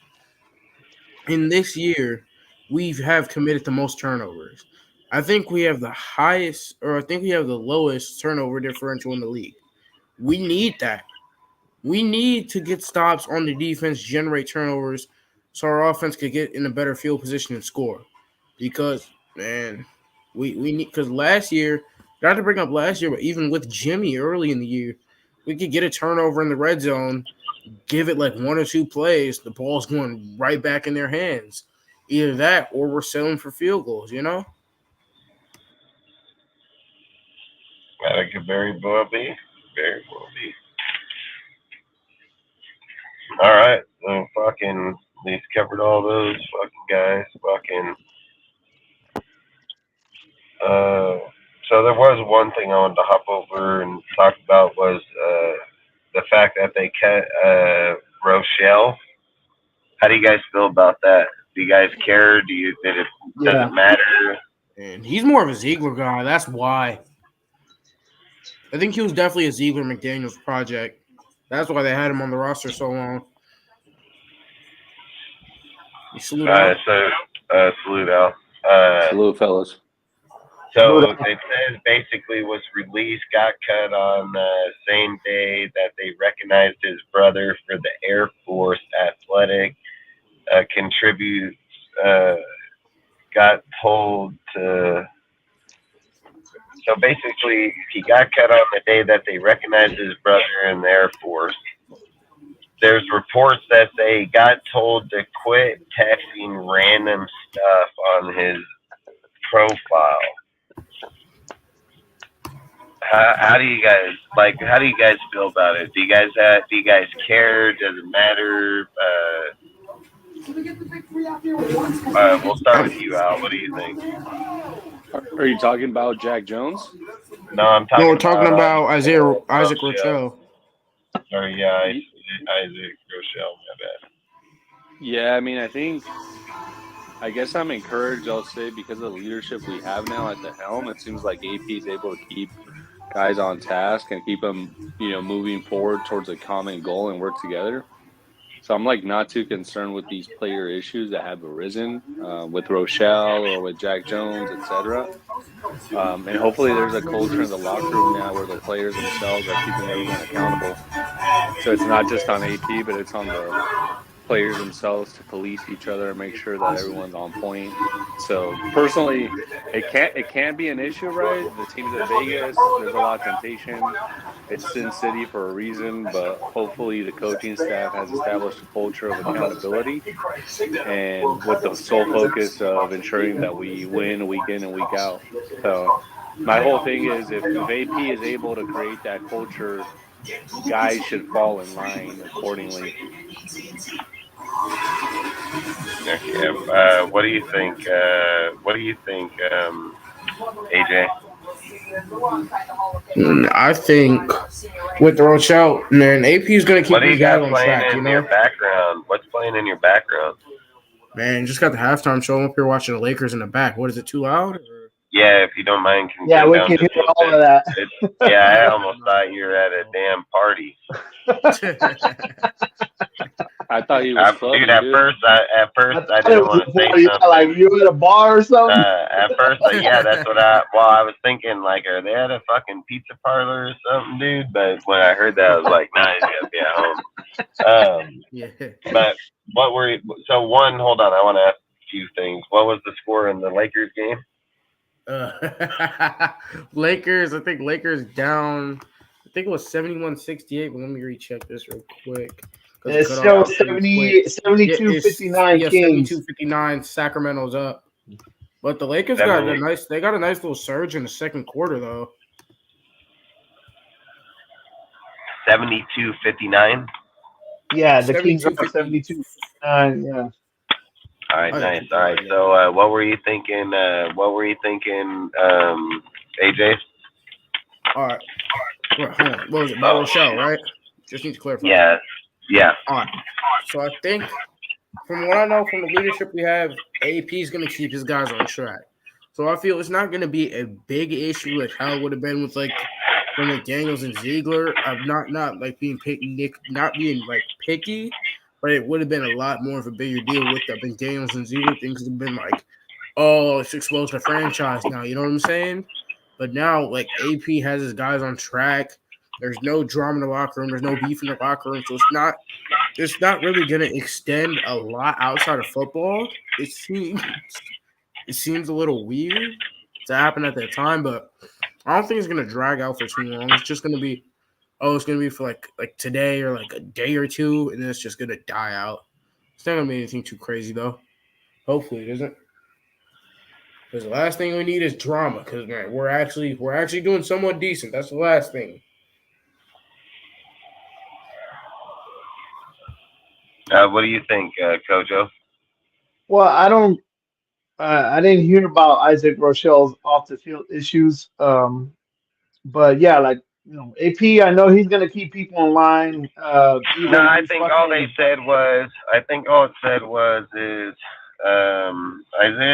says Isaiah Rochelle was released, got cut on the same day they recognized his brother for the Air Force athletic contributes, and then it says got told to quit texting random stuff. Basically, I guess the NFL or like the Raiders told him to quit texting certain stuff on his profile. So I don't know if that's what led to being fired or not. It was just something I would bring up because it was something I read, so that's all. I don't know if that's what led to him being fired. I think maybe more of the Jack Jones being brought here is what you got to release somebody. I mean, you can only have 53 people on the roster, so. But outside of that, that's the only reason. But I didn't mean to cut you off on it. I mean, I don't know.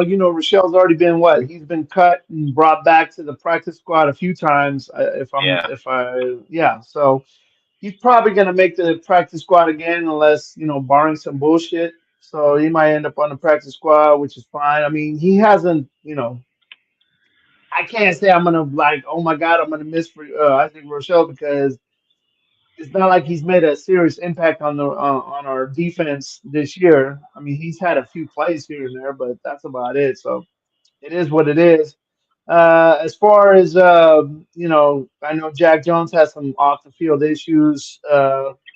Like I said, AP knows this kid ever since high school, so I don't think he's gonna want to fuck up now that he just got claimed off waivers. You know what I'm saying? Because if you fuck up now, then you're gonna get released, and yeah, probably your career will be over. So he's gonna fucking get his shit together. Uh, what did you say he had? Burglary or something in college? Burglary charge? From what I heard is when he was The why he Panda got Express. released from USC was for burglary, but I'm not 100% Okay. sure Well, on that. So college Yeah, kids. I mean, when you're that age, I mean, you're gonna do dumb shit either from peer pressure or because whatever is going on in your life, and you try to make a quick buck. So young people do dumb shit for a bunch of reasons. But yeah. So it was yeah, hopefully he's learned burglary. from that mistake. Yeah. So yeah, Coach. It was burglary back in 2018. So it's been Yeah. 5-6 years, and it 5 years. was Fuck. I mean, I know burglary is serious. I mean, in California, that's a felony. But hopefully he's learned from being young and stupid and whatever fuck whoever he was hanging out with and trying to fucking get him to do stupid shit. no, that's facts. Everyone does dumb stuff when they're young.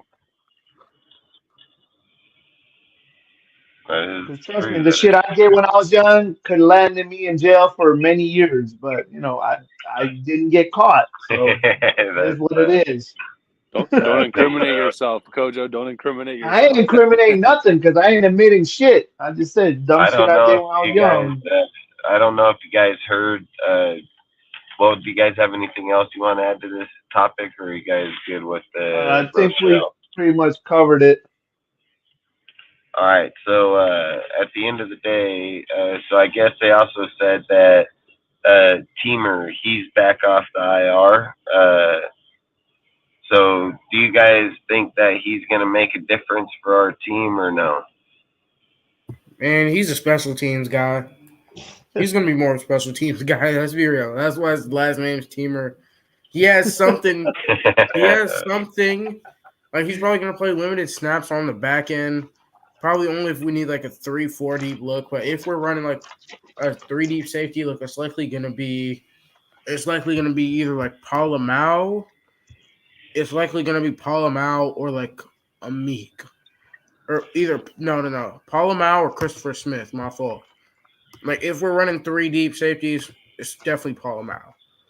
Roger Teamer, I think he's probably gonna be the safety 4 or safety 5. I'm not sure. I think what is Christopher Smith last on the depth chart, if anyone knows that. Fuck, I would imagine. I Yeah, I think think he's second or third, some shit like that. yeah, he's second string. Yeah, he's the second string strong safety. So yeah, from what I'm seeing, I think he's last on the depth chart.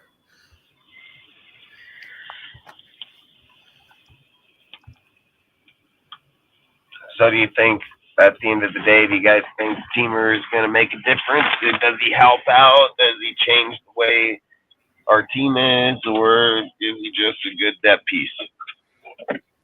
I think it's a good depth piece, but when you look at Teamer, I think talent wise he's pretty limited, but then he has prototypical size and length. So when I step back and think about, our different corners, if only he had a Meek skill set in Teamer's body. You know what I mean? Yeah, Because Teamer's like fucking 6'2", 200. He's one of those like long corners, which we don't have. He's basically like the only one, but I think he's pretty limited from a skill standpoint. But he does have like prototypical size that you look for in the cornerback position. nice, nice. Kojo, you have anything you want to add to it, or No, I just think Teamer's a fucking yeah. He's just a dead piece. He doesn't. He hasn't really done anything for the Raider defense to make me fucking even think about him. so? All right, so move on to the next deal. Do you guys think that Tillery's going to start showing up for the rest of the season, or do you think that it's just a fluke that he's had, a few good games back to back now? Starting with you, Kojo. What do you think? I mean, yeah, he showed up the last two games. I hope he fucking keeps it up, but he's been kind of inconsistent. And I mean, I'm glad he's not doing the stupid shit he did last year, but let's just hope he fucking keeps it up. Otherwise, he can go because I don't like fucking stupid shit when you're on the team and you're doing shit that hurts the team. Getting silly ass penalties. I don't like that. But he, like I said, he hasn't done that this year. Just he's been inconsistent. So if he's fucking showed up the last two, I hope he fucking keeps it up for the rest of the season. What do you think, AJ? Man, I think, man, last season when we picked up Tillery off waivers, he was a big impact to how the front played in the second half. But the only thing that I fault him for, like in his Raiders stint, was definitely playing off what Kojo said, 1,000% stupid penalties. Like we remember what happened in the Rams game where he slapped the ball, and then like the ejection He against the got in his Chargers in the feelings. same stadium. Like he's done some dumb stuff, but he's a key piece on his front. If he could just limit the dumb penalties and play smart football, he'll be fine. But if he continues to make those mistakes, then I'm not sure. He's likely gonna have to either cut it out or go somewhere else. Very true, very true. Ghost, what do you think? Yeah, for me, when I look at Tillery, he's kind of like he's the Jermaine Illuminor of the defensive line. Like he plays well, but then he gets these penalties. Facts. You know what I mean?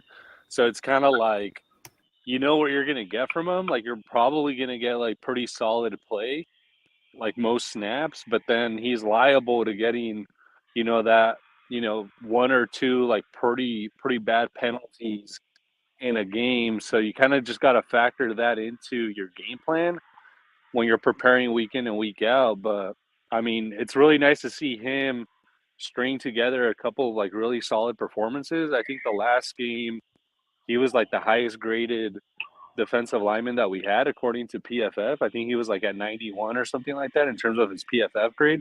Yep. So the guy has like tons of talent, and he was a first. People forget he was a first round pick. Like he was a first round pick for a reason. And I think it's, part of me has like a soft spot for these guys who were like cast offs from like different teams, from other teams, and then the Raiders pick them up because traditionally that's what the Raiders were known for, like getting these cast offs, guys that other teams didn't want, and they like revived their career with the Raiders. So Tillery kind of like fits that mold and tradition.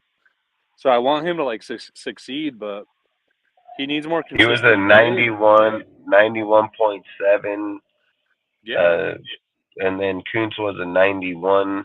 Then the Spillane was a 90.8. Crosby was a 87.3 and Butler was a 84.3. Yeah, for sure. So, like, I mean, the defensive line has been playing pretty solid across the board, and actually, this is a bit unrelated, but also related to the topic because it's about the defensive line. So, as you guys know, Crosby is basically playing 100% of the defensive snaps, which I think is a good thing, and Fugazi. I think it shows how well conditioned Crosby is. But I would actually like Crosby. I would like him to like limit the snaps a little bit so he's fresh down the stretch. Because I think at the end of the day, the dude's a beast, but he's also a human being. And if you're playing 100% of the defensive snaps week in and week out, like that shit's going to take a toll on you, especially as we get deeper into the season. And especially in light of the fact that we have a super late bye week this year. Yeah, it's true. I mean, that is true. I mean, look, if Tillery can show up and play the way he's been playing the last few weeks, I'm not against it, dude. The guy's been playing pretty damn good ball, and outside of Butler, you're going to need somebody in the inside, and Tiller can play outside too. So I think his versatility, I think like if you can get him away from the penalties, things like that. Yeah, I get that whole part 100%. You got to get this guy out of his feelings. I think AP will probably get him past that. So for me, I hope Tillery's play is for real. Like, I'm just going to be honest, like, you still got to go another, what is it, 7 more games? So you got to make sure that he shows up and that it's going to go on for the rest of the year. Uh, so for me, like I say, I hope he shows up, man. I really do. And I do hope it's for real. So what do you guys think about Spillane's AFC Defensive Player of the Week? Starting with you, Al. What do you think? How do you feel about it? What do you think about it?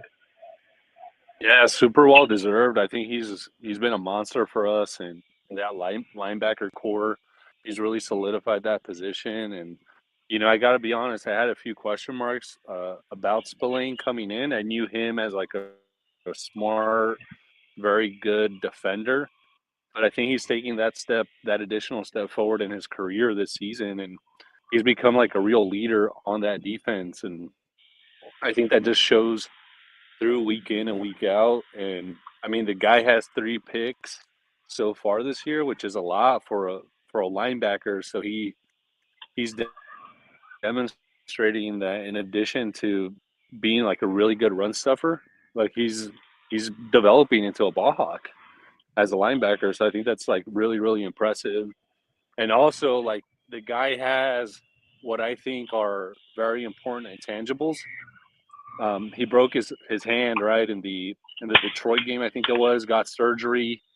Then he came back out and played, and he's just like one of those like old school football players. Kind of reminds me of those guys that would just like tape some shit up, right? If they broke a finger or something like that, and then he'd go back out there.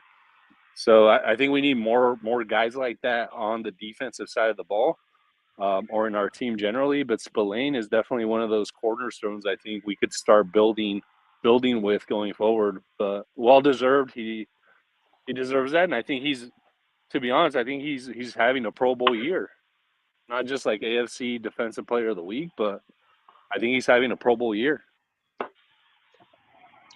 Yeah, no, I think so too. I think he's playing damn good football. I think he's one of the best in the league. I mean, most definitely for our team by a mile. So I think great pickup, great ad. I mean, couldn't ask for more of them. AJ, what do you think?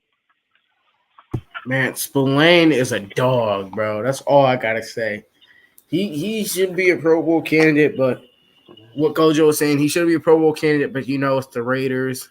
It's gonna be a little iffy, but if he keeps up the production, he's gonna be our top free agency pickup. And like in this defense this year, multiple top pickups in free agency, plus multiple breakout players. Like, even though Diablo's been on and off, when he plays, he's good. Like, he balls out. He plays right along with Spillane. And the same with Trayvon Merrick and Mark Steps on the back end. They play hand in hand together, like we're getting this chemistry in year 2 of this Patrick Graham system like this somewhat of like consistency as well that we haven't seen in a while. Like the consistency we need if we want to stay in ball games. And that's what I've seen from this team that I didn't see last year. Our defense is keeping us in ball games. Like this game right here against the Jets, you have the Patriot game. They won us that game. You have the Packers game. Like even week one could be a candidate, but I'm not really sure about that. But there's multiple games that this defense has kept us in, and Spillane is a big factor in this, as well as some of the other guys we picked up and had guys we drafted, guys who've been guys who we drafted, guys who've been like free agency. We've been picking up, we've been picking up good talent, and I want to see where this goes next year.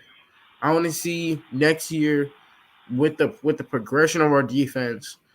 Do we go for a corner? Do we get our top corner opposite of Hobbs or opposite of whoever's going to be our corner two? Do we because I feel like instead of Tyree, I'm not knocking Tyree because Tyree, once he gets healthy, he's going to be a beast.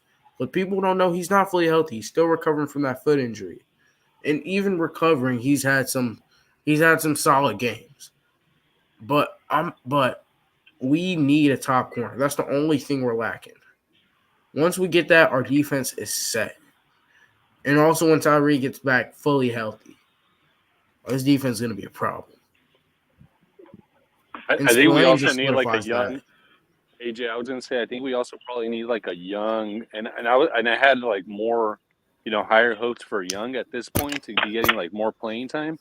But I think we do need like a very young, Oh, yeah, Byron Young? elite, like DT or defensive lineman opposite or to accompany Max Crosby. And obviously Tyree Wilson is one of those guys who we're hoping develops into a top player. But I think he's still very much a work in progress.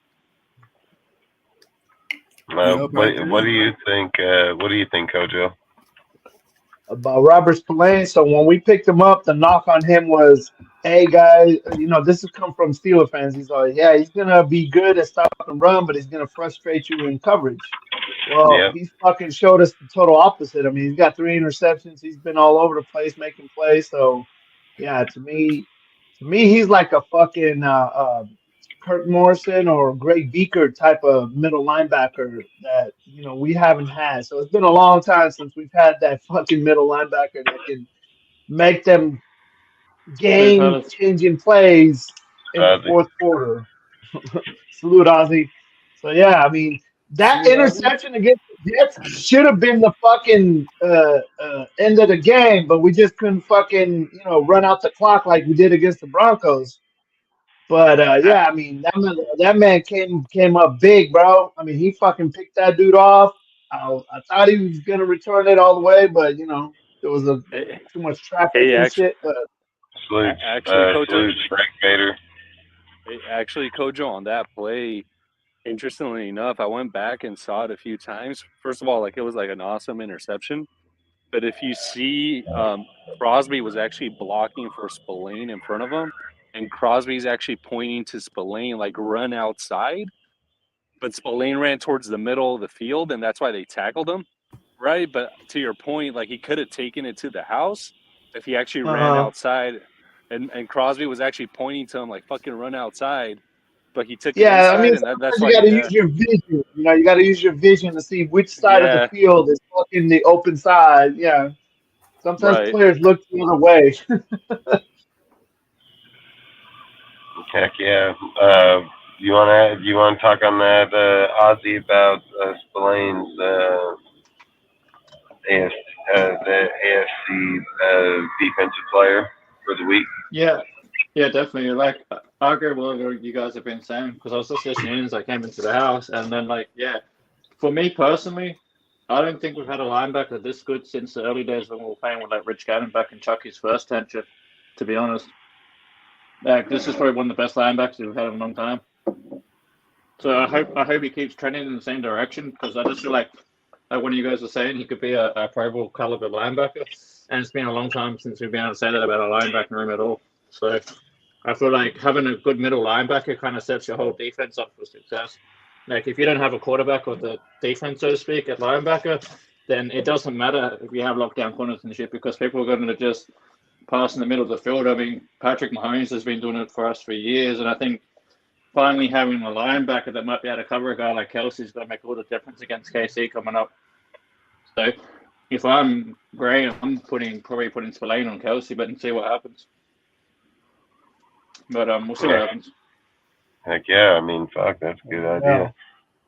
I mean, how do you guys feel? How do you guys feel about Spillane becoming a ball hawk right in front of your own eyes? Like you were expecting to get him, just like you said, Kojo, about this, what the Steelers fans say, because that's what they did say. They said that he wasn't going to be good in coverage, and what the scouts were saying when Ziegler and them were looking at him was that he had the high potential, he said great run stopper with high potential to be a good coverage linebacker. This guy is becoming ball hawk. Like there's no doubt. That play To be honest, he set that fool up and cut him off. He literally ran 5 to 10 yards and straight picked that shit off. He knew it was going there. He already knew it. He straight baited him. Yeah, that's how I feel. Like exactly how I feel. So how do you feel? I mean, what's your take on watching him become a ball hawk in front of your own eyes? Do you think he is or not? Start with you, Kojo.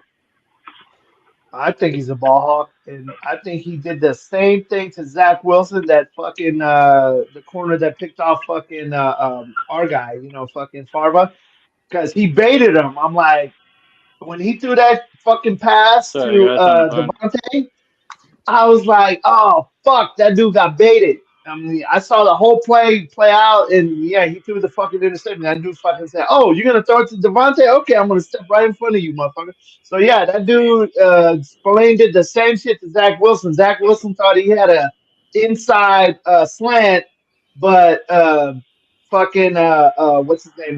Malcolm Coons pressured him into throwing it into over the middle, and then that's when he got picked off.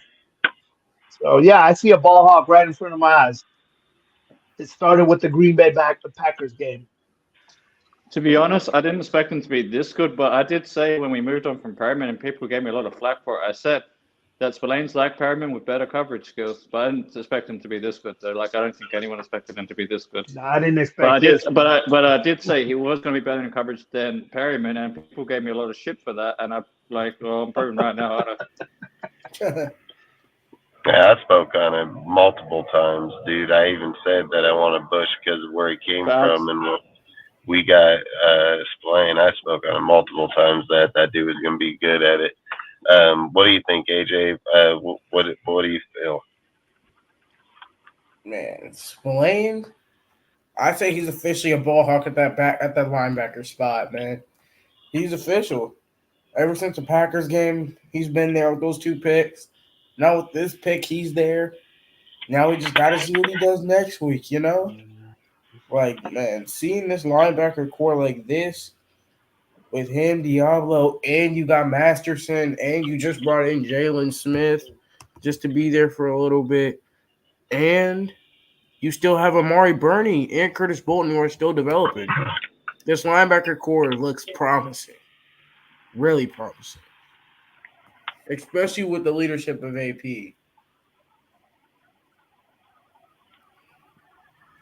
Nope, People I can call agree. me crazy, but I've been saying this is the best linebacking core we've had since the early 2000s, in my opinion. It's been a minute. Yeah, it's been a minute since we can say Kirk Morrison, I think, is like the last time we had a good linebacking core like this.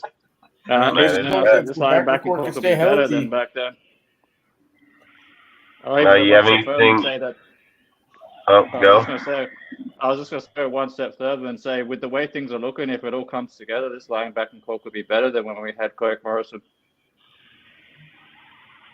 I like they all start playing. I mean, dude, they still got quite a few games left to be able to prove how good they can be. So, like we said, you're literally in the you're in the 2/3 of the way there. You know what I mean? So, we're going to start breaking the third part of the way. So, I just think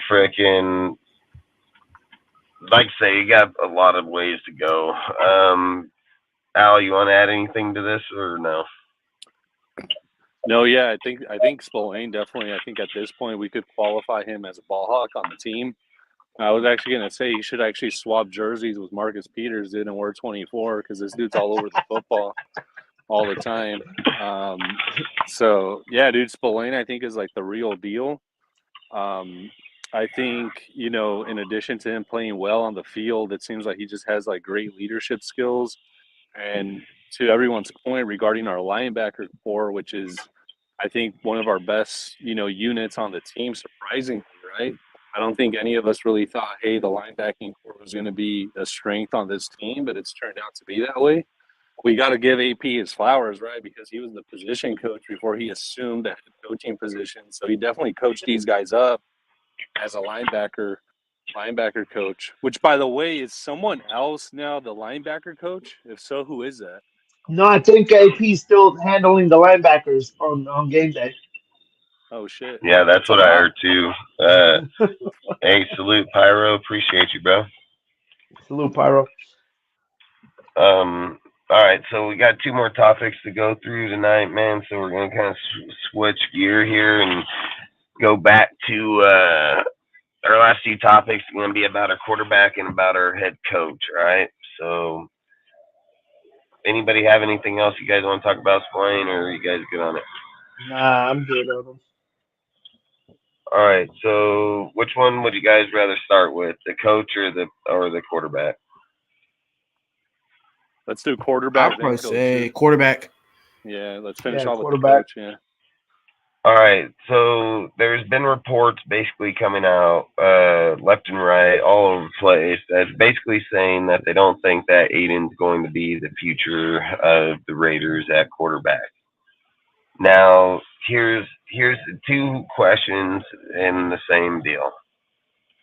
One, do you guys believe Aiden's going to be the future quarterback, or can he be? Or two, do you think that they need to draft a quarterback in this upcoming draft? We'll start with you, Kojo. What do you think?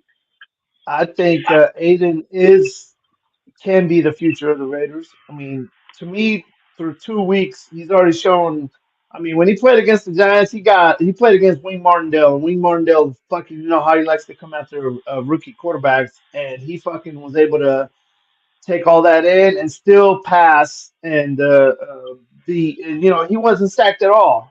And then against the Jets, which is a better defense, he did the best as far as Mahomes and fucking Josh Allen and all them other motherfuckers. And uh, so I think he is our future, but the Raiders do need to draft a quarterback so he can push him for competition because I don't want Aiden to get too comfortable in the starting role. I want him to fucking know that there's someone back there that, hey man, you fuck up, I'll take your job. But yeah, Aiden, to me, in the short time he's played, he showed me that he's got composure, he's got leadership. People respect him. Which how many fucking times have you said that about a rookie quarterback? You know, usually, I mean, the only other one that I fucking see playing out of his mind is C.J. Stroud, which should have been a Raider, but whatever. Reports came out later. After I hate after the facts reports. Like, bro, either do it or don't. Don't fucking tell me you could have had him after the fact. Like, that doesn't mean shit to me. But Yeah, yeah, I hate that Aiden, shit. Aiden is definitely shown me enough in the short little 2 games and well 3 games against the Chargers that he's got composure and he's got accuracy. He just has to fucking learn, get out of the pocket because the offensive line is not going to protect you for very long, and that was proven against the Jets.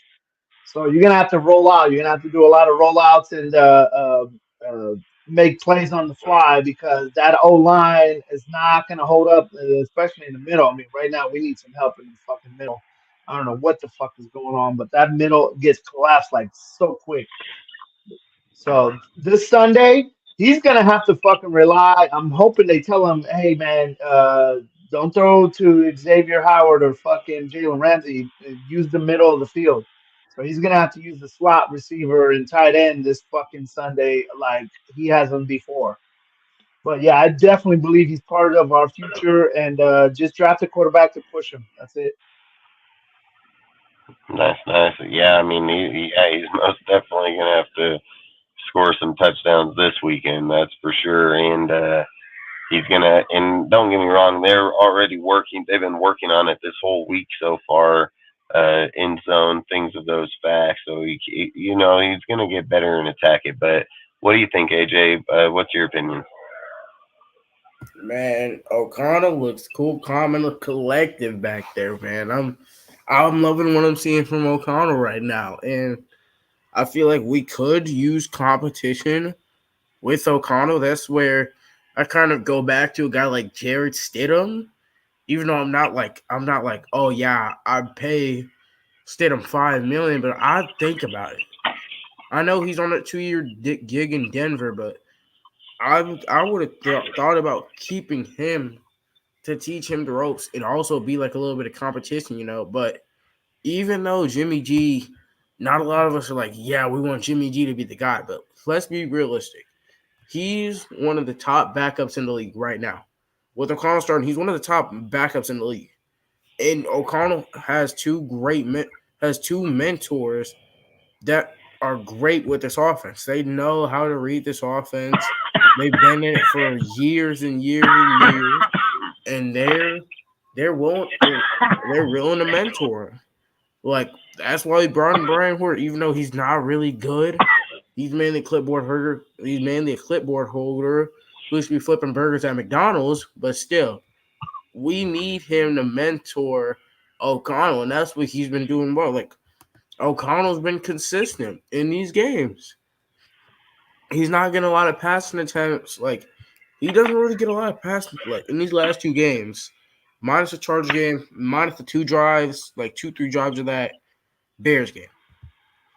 In the Giants game, he only went 16 to 25, 209 yards, no touchdowns, no picks. QBR of 82. In the Jets game, 16 to 27, 153 yards. Touchdown pick, QBR 31. Passer rating 72 in the Jets game, pass rating 90 in the Giants game. So we're not demanding much of O'Connell. And with his arm, he's able to get the ball downfield. So it's not like, oh yeah, stack the box. Like as soon as you say Hut, the linebacker's already in Jacobs' face. Like, yeah, O'Connell actually has a deep ball. Like when he needs to hit it, he could hit it. And when you get over aggressive, like you gotta stop Jacobs, he's gonna hit it. Because he's not afraid. He's not afraid of the pressure because even though he took a lot of sacks in that Charger game, he took 7 in that Chargers game. He took 3 in the Jets game as well. But the Giants game, he didn't take any. But I'm going to be honest, even though he took 3 sacks in that Jets game, I am really impressed that he only took 3 sacks because we were missing our top tackle in Colin Miller. Illuminor was out there playing left tackle, which I like the move. When we brought Brandon Parker up, I'm like, oh no, I thought he was going to be starting at left tackle. But luckily, Illuminor was on the left, Mumford was on the right, so we were set at that end. And I'm thinking, even though from what I'm seeing with the reports, Colton Miller he didn't participate in today's practice. It's only Wednesday. We have a lot of time. He should hopefully be good to go by Sunday. So then we got to worry about this Miami front. And O'Connell looks like the guy, but we should bring someone in just to give him that push. Very true, very true. Made a lot of good points. Al, what do you think? Yeah, I think I have similar takes on this one. I will say, I think it's too early. It's too early to definitively state that O'Connell is the guy or he's not the guy. I think Kojo put it best. I think he can be the guy.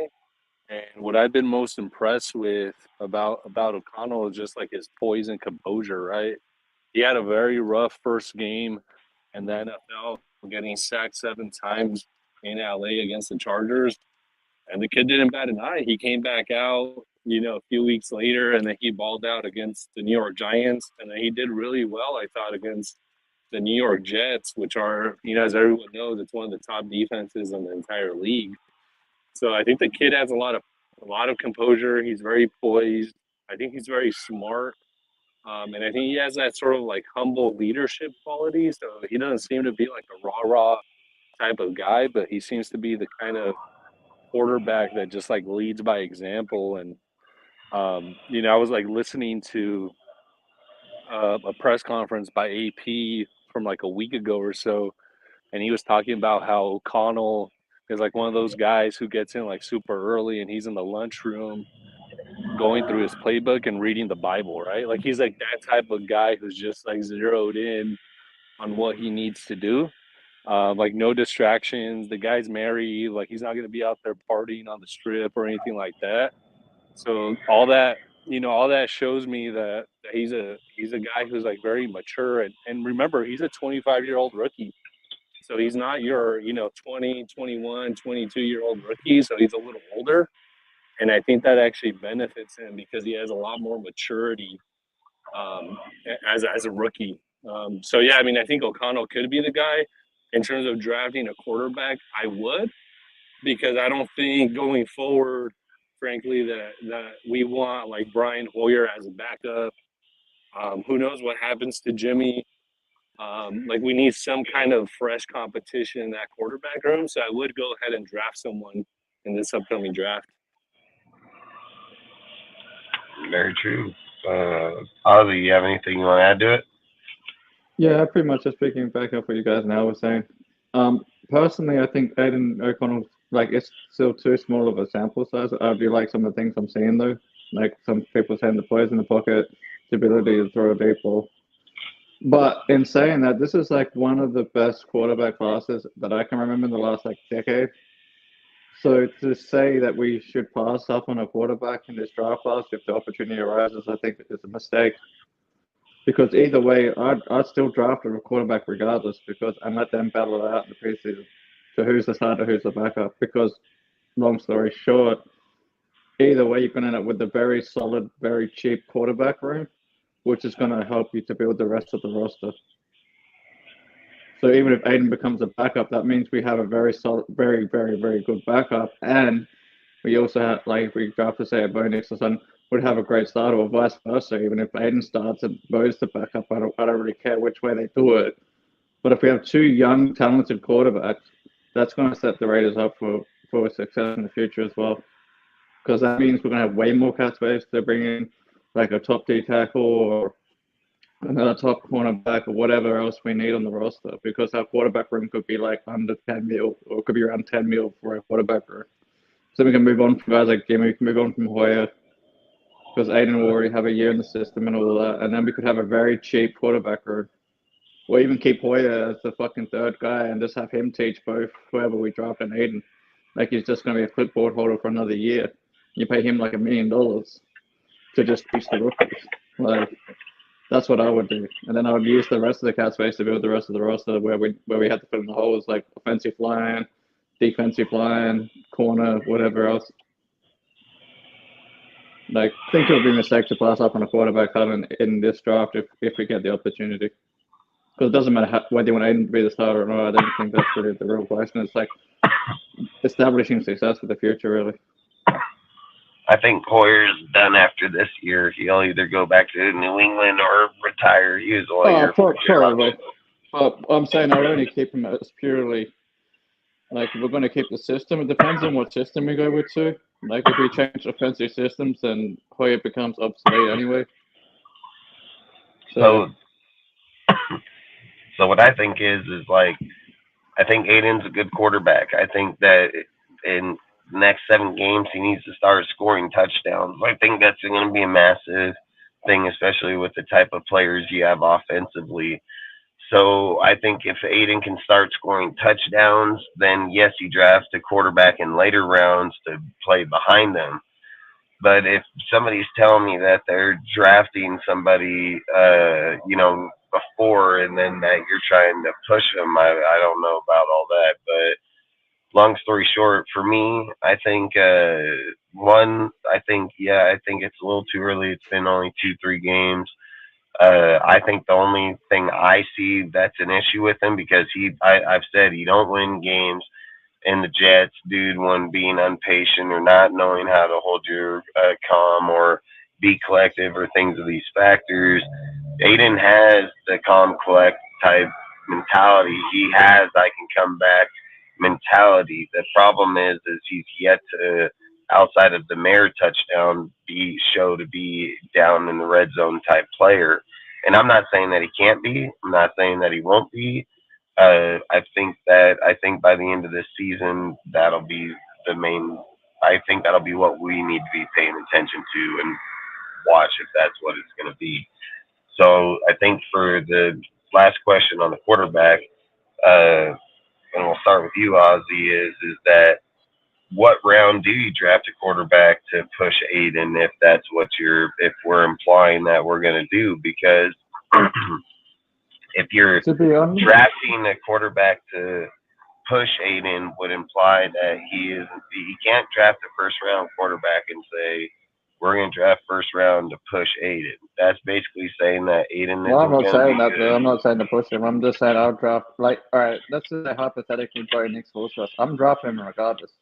Or especially if Greg May or someone fell to us by some miracle. But what I'm saying is I'd draft a quarterback regardless. If it's there, if the talent's not there, like it just depends on who's at the board and where we're picking at. Like if we're picking in say the top 15 and Bo Nix is there, I'd draft him anyway.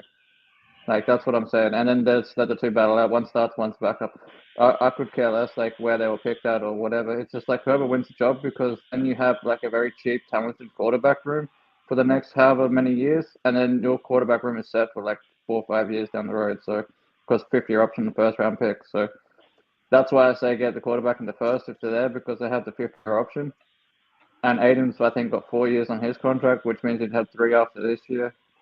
So it's like no matter whoever wins the job, it doesn't really matter because people got to stop looking at the round and pick and all that. Like you were saying before, it doesn't really like it doesn't matter. Like Max Crosby was the best pick in the other draft, even though he's a fourth rounder kind of thing.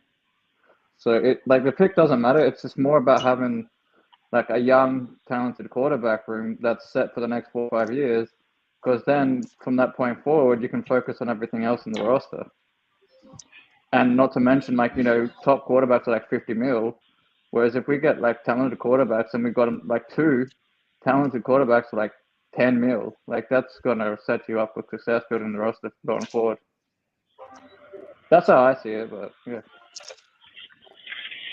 What do you think? What do you think, Kojo? Well, I've already said what I think. I think we definitely need to draft a quarterback. I don't know what round. I mean, if we fucking do what I think we're gonna do, we're gonna end up either on the verge of the playoffs or in the playoffs. So it'll probably be like a second or third round, where we draft a quarterback. Because if we finish where I It's hope really my fault at I the don't want to second. be. I No, don't want Jaden to be Daniels drafting not the shoot. first round quarterback. I want to be drafting either late first round or fucking second round. But yeah, if Bo Nix is available in the first round, like in the late first round, in the 20s, I'll fucking take him.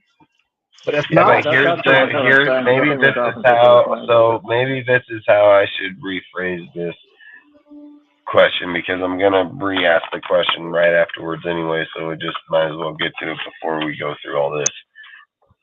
Look, one, we've already implied that we would draft a quarterback to push Aiden. That's implying that Aiden's a good quarterback because you're trying to make sure that you're getting the best out of him. So if you're implying that you would not waste your first round draft pick on a quarterback, if that's why you have Aiden. Aiden was a fourth round pick. You wouldn't waste your first round pick on that. You would pick a corner. You'd pick a defensive tackle. You would spend that first pick on something that's going to make massive improvement on the part that matters. That look, if Aiden is supposedly chose to be the quarterback, right? Like if that's what they're implying, push and that he's gonna be him. Why would you go waste your first round pick on a position you already have starting? That would make zero sense.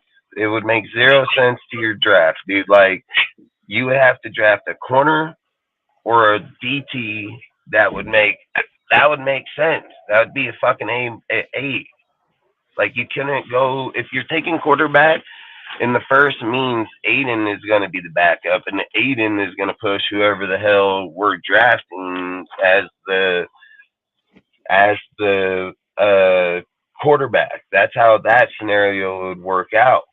So for me, I guess the way I should re-ask this question is, in the first round pick, with what you've seen now, okay, we're not looking at what we're going to see later. Let's just say what you've seen now. You got to use your mind and what you think he's going to be later. Would you pick defense or a quarterback in the first round this upcoming year? And AJ, we'll start with you. Man, right now, I'm taking DB. The cornerback room, that's what we need to address. We need to get a shutdown corner. But it's either a shutdown corner or a D tackle. We got to go one of those two positions right now. But I'm not sure if the right quarterback is there. We'll take a push like Ziegler and those guys are trying to do with Stroud. I'm not sure if we're going to be that risky, especially since like AP and Devontae, they're already out. Like, yeah, we trust in O'Connell because the first time I really like, yeah, O'Connell has to be the guy was when Devontae gave him the game ball after the win against the Giants. That's when I knew, yeah, O'Connell is legit. Because if he wasn't legit, then why do you have the top receiver in the game? Like, yeah, this guy, like nearly like he's acknowledging this guy, you know? Like, I'm not saying we're not going to go and take a quarterback. I think we should take one if it's available, maybe second, maybe a little early, but second and between the second and maybe the third round, we could potentially take a quarterback. Nope. I mean, like I say, I think it would make more sense if I'm looking at Aiden right now, in just my opinion. If Right I'm now. looking at Aiden right this minute in the 3 games that I've watched, and say that he's managed really good games against really tough teams. For one, a defense. See, look, Aiden's not playing Zach Wilson. Aiden's playing the fucking defense of the Jets. Aiden only got up 150 yards, but out of his 150 yards, they put him in the end zone. Now, it doesn't matter if Zach had 200 or 250, whatever the fucking yardage he may have had, he never got in the end zone. So there's a big difference in there. And I've even said, I think Aiden's issue is not getting in the end zone so far. But the one thing he showed is that in the one game so far that he's played, that he needed to make sure he made it down into the end zone. Would I like them to get in there more? Yeah, that's just preference-wise. But the fact that he got in there in the first place to get the fact that he's not a field goal is going to win this game, you're going to have to score a fucking touchdown to get in the game, that's a whole different deal. So for me, if I'm just gonna go with what I think, I believe like what you said a second ago about Devontae. Devontae don't acknowledge a rookie player like that for no reason. He could give the game ball to Josh. He could give it to anybody else, but they acknowledge him because they see it in him. And not only that, you don't see frustration in Devontae that Aiden's pushing the ball around to other people and he's not getting it, but then you see him when he is getting it. He's giving it to him. He's giving him, been off a little bit, but he's been on. Like that's the thing that you gotta like. I feel like for me, I pay attention most to is those things. So if I'm gonna say like, hey, I want a quarterback. Like, don't get me wrong, man. But I do believe Aiden can be a good quarterback. I do believe if Aiden scores touchdowns, so this is how I'd answer it for my time. Mm-hmm. If Aiden scores touchdowns and starts scoring touchdowns for the rest of the season, so let's say that we got 6-7 more games, he goes out. You got to remember, he's going to be playing some pretty tough teams. He's going to play the fucking Dolphins, Vikings, fucking Chiefs twice, fucking Denver and the Chargers, dude. And isn't there one more team in there? The Fucking. Colts and Colts, yep. Vikings. So he's going to be playing some tough teams. It's not going to be no fucking easy cakewalk. It's not going to be easy trip down this road at the end. So if Aiden, let's just say Aiden turns from first 3 games, scored 1 fucking touchdown, and then let's say that out of the next 7 games he gets 10 or 14, right? He can get 10 or 14 passing touchdowns. 8, let's just say, to be fair, let's say 8 to 14 touchdowns, right? I Yep. would most definitely draft a corner or defensive tackle in the first round. Not a doubt in my mind, because I believe if he can make that much of a change in the second half of the season and only 7 games to go, I believe, like I said, it's just sometimes it takes people time to get going. The thing people got to realize is Derek Carr went 10 games and didn't get shit won or anything until he played Kansas City. What was it, the 11th game, and then he got that win. But Derek Yep. Carr also became the best passing quarterback in Raider history. He's been one of the most dominant people in our time period. So Aiden, for me, I feel like as long as he can show by the time we get out at the end of this season, because he's not even going to have 10 games. Well, he will have 10 games by the time we get to the end. So as long as he gets the fair, and the thing is, he's already got 2 wins. He didn't have to wait all the way to the end. Sometimes people win games differently. Not everybody's a Patrick Mahomes, and you can't judge every single player that plays to Patrick Mahomes. It's not how it's done. That's not how it works. You know what I mean? Like, Tom Brady beat them in the fucking first Super Bowl and everything. So I mean, like I say, I'm not them physically for the Super Bowl. Just so people don't say that shit. But long story short is that they don't all have to be Patrick Mahomes to do that. And I think Aiden, as long as he can show by then, I would go one of the 2. But what do you think, Al? What do you think? Yeah, I was actually going to say, so in terms of drafting, so I'll answer the question in a couple of ways, and I'm actually going to pose my own question in the panel regarding the quarterback. But in terms of drafting, I would actually go ahead and actually draft the nastiest right tackle on the offensive line that's available, dude. We need to solve that issue. We tried with Leatherwood. That didn't pan out. Illuminor is sort of like, we talked about it. It's hit or miss. He plays well, but then we got to beat with those, with those untimely flags, those untimely penalties.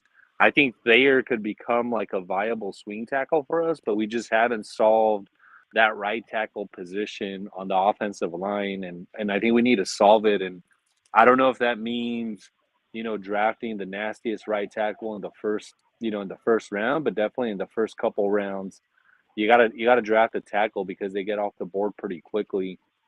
In terms of drafting a quarterback, definitely, in the third, fourth round, I start looking at guys. But if there's, a really top prospect that falls in your lap in the first or second round, I think you have to pull the trigger, similar to how like Trayvon Merrick dropped to that second round in the draft a couple years ago, or how even Michael Mayer dropped this past draft.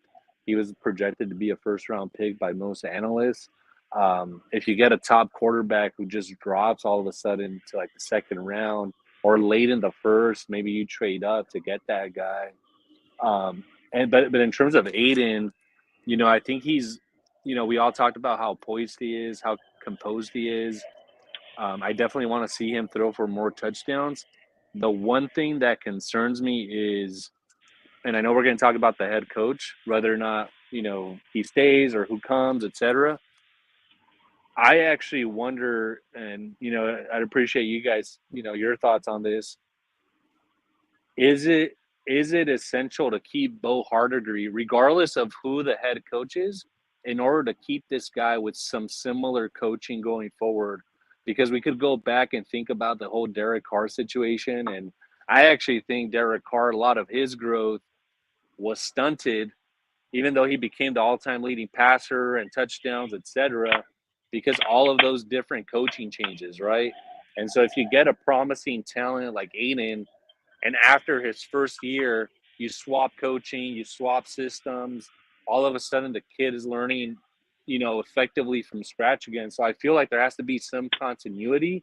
If after 10 games, this regime or Mark Davis or whoever decides, hey, Aiden's going to be our guy, there has to be like some continuity there for Aiden in order to keep on progressing, because I think that was actually one of the key factors with Patrick Mahomes becoming the success that he became. He's had one play caller, one system his entire career, right? And he sat that first year behind Alex Smith, and he's had Big Red there, coaching and calling the plays in his ear pretty much the entire time. And I think quarterbacks need that kind of stability and that kind of continuity, and I hope Aiden gets that going forward.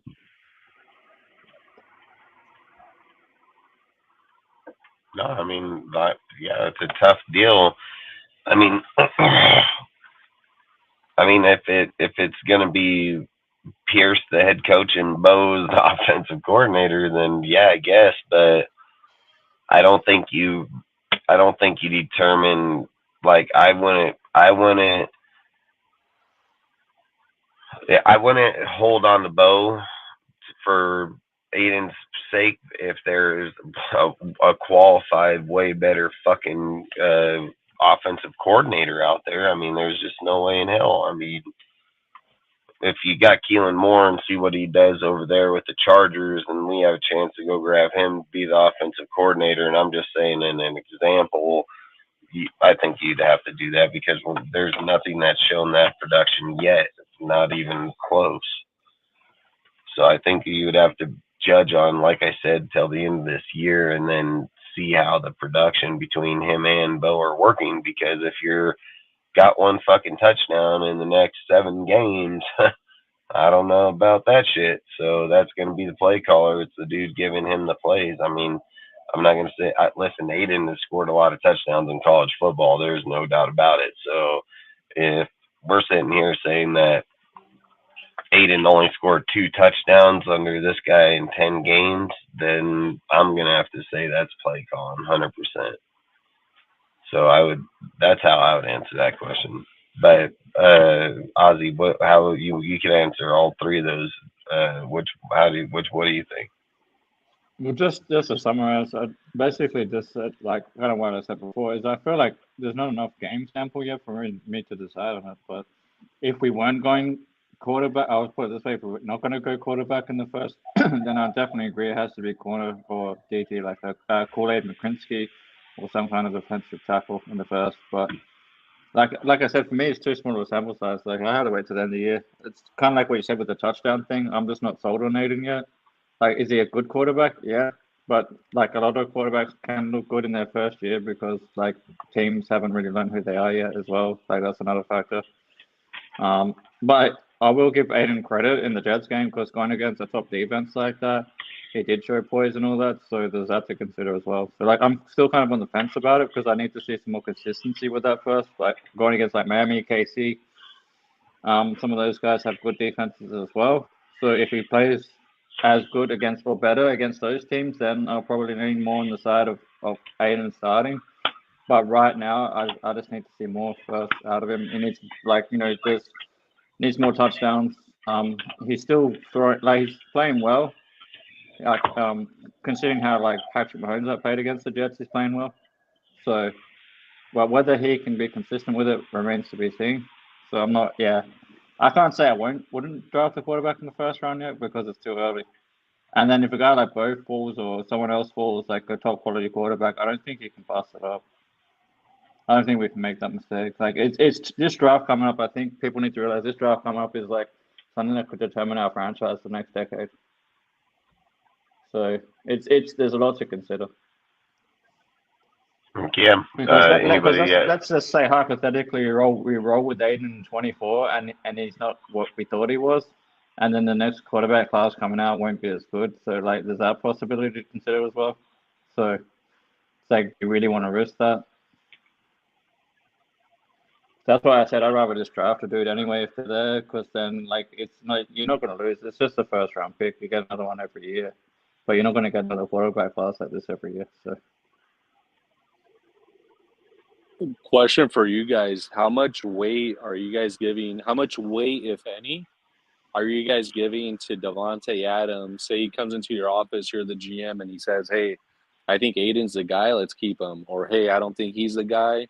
Like, we got to move forward." How much weight, if any, are you guys giving? I'll give it some consideration, but at the end of the day, if I'm the GM, I'm still making the decision at the end of the day. I'll give it some consideration. Like I I take mean, it I think on it's the going to last be minute. a massive consideration. I mean, if Massive, Devontae massive. Adams, yeah, if Devontae Adams walks up in Tim Kelly's office and fucking says, "Hey, I think Aiden's the fucking guy. I think Aiden's gonna be the fucking guy." Like, I'll bet anything I own because they're not gonna be like, "All right, Devontae, we're not gonna listen to you and not take the fucking." If he said that about the rookie, he fucking most definitely gonna be starting. Not a doubt in my mind. That's what they want to hear. That's why they drafted him. That's what he's here for. If they got Devontae's conviction that he's gonna be the guy, that's like, okay, look, we paying him like fucking $1 million. Like, that's the shit they want to hear for sure. So they're probably not even paying him. Yeah, they're probably paying him 1 million. They're probably giving him I $1 million, think he's like but six still. hundred thousand a year. Yeah, I mean, yeah, that's exactly. I'm me personally. My vote's gonna be pretty fucking big on that one. So I'll just be straight up honest. That's exactly what the coach or the owners want to hear. Is if Devontae don't say nothing, then they're probably anticipating that getting a guy. Fucking guy goes up to the office to let them know this motherfucker is a guy, and then yeah, I don't know. I'm not gonna. That's why they paid Devontae the 42 fucking $1 million to play the game in his opinion. So most definitely that'd be tough. That'd be a tough one for me. But if you guys want to add, and then we'll move on to the last topic for hop up off here. Yeah, I was just saying, like, I definitely take Adam's thing into consideration, but at the end of the day, if you're GM, you still got to think about, like, we need a backup regardless because Jimmy G's the future backup, neither for you, so Yeah, we still got to Jimmy draft a ain't got. quarterback somewhere. Jimmy probably up out of here. So, I don't know, man. and the Jimmy's thing a is, cheerleader, bro. So he might take another fucking pay cut. So you never know. Fucking Jimmy, a little yeah, you never know, cheerleader, dude. but even if he does, though, I still would rather draft a backup because I want someone that can be in the team for at least, like, even because I think Aiden's contract is what, 4 years? And as a Yeah, first he don't know rounder? Yeah, like it's 4 years. 4 years. Yeah, Yeah, it's 4 4 years. years. So I want to draft another guy at least up to 1 to 4 because number one is 5 years if the 50-year option, and the rest is like 4 years for rounds 2, 3, 4. So I want a backup that can grow with the system because then they're growing with the system and you're not having to like interchange guys so much, and it's better to have a guy that even when the last regime was here, they even spoke on that, on wanting like 2 guys that they drafted. And then if you look at some other franchises have done the same thing, like they draft guys, they're continually turning draftees over because it's easier, it's cheaper than having to go out in free agency and get a backup. But yeah, I'd rather do it that way because then you're bidding for long-term success, not just short-term. That's me though. That's how I want to build the roster. Like I'd rather have like a starting young guy and a backup young guy because then you can build for the next 10 years. So Facts.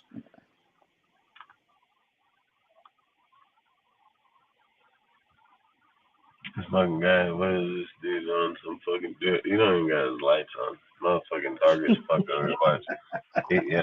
because another thing Fucking I'll add guy. though, when you have a rookie quarterback like either Aiden or whoever we draft, what other teams tend to do is you can build the offensive line and the defensive line to help them out. Because then you can spend big money on like big free agent like tackles and guards and D tackles and whatnot because your quarterback is so cheap, you can afford to pour money into both lines on both sides of the ball. And it's like they say, it all starts in the trenches. So if we can solidify our line around the young quarterback and then solidify the defensive line, which we've already got most of the pieces anyway, because we've got Crosby, we've got Tyree. Hopefully Byron Young can come along. You guys were talking about Chile area. Hopefully he can be a piece of that. So, like, we don't need that many pieces on D-line, really. Kuntz look pretty good, too. So, I think all we really would love to get is like a superstar DT. I think you get a superstar DT, you spend 20 million on a superstar DT, then that line is set, and then you can focus on the outside corner and shit like that. Heck yeah. Anybody else have anything they want to add to this topic, or? Nah, I'm good. All right. So basically, over the last, well, obviously a few weeks, but it's been more talked of lately than any thing lately. Is basically how does Abe Antonio Pierce keep the head coaching job for the Las Vegas Raiders? A lot of people think that no matter what he does, he won't get to keep it. A lot of people think that he should keep it. A lot of people think he has it already. So the thing that I've been thinking about the most, and I think it's pretty crucial because I don't think it could have probably played out any better really for him. And it's going to be tough, but it'll obviously show where he is and obviously where our team is going into the end of this season. One thing about head coaches is it doesn't really matter how good they are or how great they are or not. It's about how they play within the division, how they play against their own rivals, how they play against their own teams. It's massive. You play them twice a year, so it's a big part of your or your schedule going throughout the season. So if you look back at history, just over the last 10 years, we've dominated the Broncos. We've split with the Chargers, and we get beat by the Chiefs. Literally, like they sweep us like we sweep the fucking Broncos. So that's pretty much how it goes. And the way that this season's gone is it's already started to hold true. We've already beat the fucking Broncos. We've lost to the Chargers. We usually lose to them in their house. We'll win in our house. Like that's just been how it's been for a long time now. Now, the thing I think about AP, people think like, well, he's gonna have to win out. That's gonna be unrealistic to put a guy in that type of situation and think that he's gonna go win out every single game. If there's gonna be a point, I don't know if the fucking Colts can beat him. Like to sit here and imply like he's just gonna win every game, that's gonna be tough as hell. What seems more realistic is to sit here and say like more people are like this is the biggest game he's gonna have to play is the Dolphins. I don't think so. The Dolphins is a team you face once every few years. It's not even you'd face them in the playoffs, and then the only way we'd play them in the playoffs is if it was like first and worst, second, or you know what I mean. Like it's gonna have to match. The odds are they would probably play somebody else that would probably either take them out to begin with, or like again, it would take us either it ain't going to be the first game is what I'm trying to say. You know what I mean? It may be a second or third, but you're not just going to go in and face them to be eliminated outside of the game like that. So all I'm saying is like I said, it's more times than not the division. So for me, this game can go anyway. The Chiefs already showed that they can control them. You know what I mean? I've said like the Chiefs to me is not they're bipolar as hell, but their defense has done one thing. I think their defense has only allowed one team 24 points through the whole season so far. So it's not like they're just giving up points or this, that, the other. So for me, to answer the question, I think a lot of people are saying win out, win playoff game. I've implied that too. I've said that I think he'll have to win out, go to playoff game, this, that. I don't think he will. What I think it will mean more to not only our owner, or like people in Vegas, is that he has four games left in the division. And four of those games, two are the Chiefs, one is the Chargers, and one's going to be the Broncos. Broncos have stepped their shit up massively, so I don't know how that game's going to be looked at. It's going to be looked at massive because, like I said, their shit stepped up already. Chargers, they just been on the decline. There's nothing that's shown that they're going to be up down. I mean, there's reports saying Belichick's going to end up going there to the fucking Chargers. There's reports that state that if Belichick's to lose the game in Germany, I think is where they're heading. Well, they If already he's played the Germany game. They lost to the oh, place in Germany. So they did said he he? was going to be fired after that, but he's still not fired. Yeah, So I don't think yeah. he's going to get fired in the season. I think at I the don't end of the think so season, the either. draft is going to be like, "Hey, bro, you've earned the right to fucking walk away. So go ahead and walk away. So I don't Yeah, have to but I fire think you." what'll happen. So I don't think they're gonna do that. Well, don't get me wrong. I think there'll be one of two things. I think what'll happen is like they said, if he was to lose that Germany game, people have indicated that Bill will be let go. Now, people have stated that Bill would be let go after the game, but that's not realistic. Bill's won fucking 6 Super Bowl Here rings we are there. Wednesday. He still has Uh, a job. So. yeah, what's more realistic is that at the end of the year, Bill won't be the coach no more. That's more realistic. So what I think is going to end up happening, and this is just again my personal opinion, I think they will try to trade fucking Bill Belichick, and I think they're going to talk to Bill Belichick because Bill Belichick knows he's going to be on the way out. They're going to know that they can get return on him. There's been multiple reports state that if Staley don't make the fucking playoffs, that fool the fuck up out of Oh, there. he's gonna be And fired. Yeah, so he probably there's been yeah, they'll try numerous to. reports. There's been numerous reports that Bill has already made claim that he knows the team that he would go to if he was to leave there, and people claim that they think it would be the fucking Chargers. Now, I don't know if it would be, but all I'm gonna say is this: is that if he went to that motherfucking team, man, that would be a dangerous fucking team if he's calling defense, and then you got Keelan Moore calling the offense like that. Oh, motherfucker! I mean, yeah, we better not be having Aiden as our motherfucking quarterback. I'll tell you that shit right now. I mean, unless he just shows some massive fucking step up, but that's all I would say. But so to get back on, the AP deal, I would just say like one, he's gonna have to beat the Broncos because it's just what we've done for so long. No matter how good that Sean Payton's getting that team already, he has to beat him. Like that's just gonna be facts. He's gonna have to figure out a way to beat him. Chargers gonna have to figure out a way to beat him, man. I mean, there's no doubt they're putting up 41. We're putting up 16. Gonna have to find a way to beat these guys. The Chiefs, I think that's massive. I mean, if you get us to go in and beat the Chiefs, I don't care if it's at our house, their house, or fucking in the backyard at a fucking park. If we can just beat them with AP in them, I think that's a big deal. That would be a indicator that would peg the needle.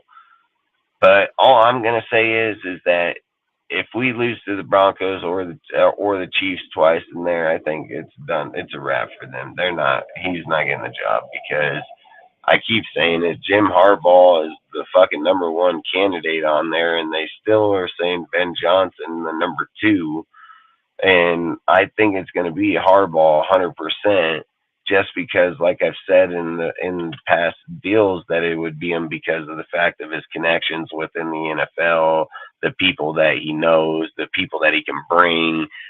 Just like it said, Dobbs was just here just a few years ago to be interviewed to be with him, and that dude's highly fucking looked at fucking GM across the NFL.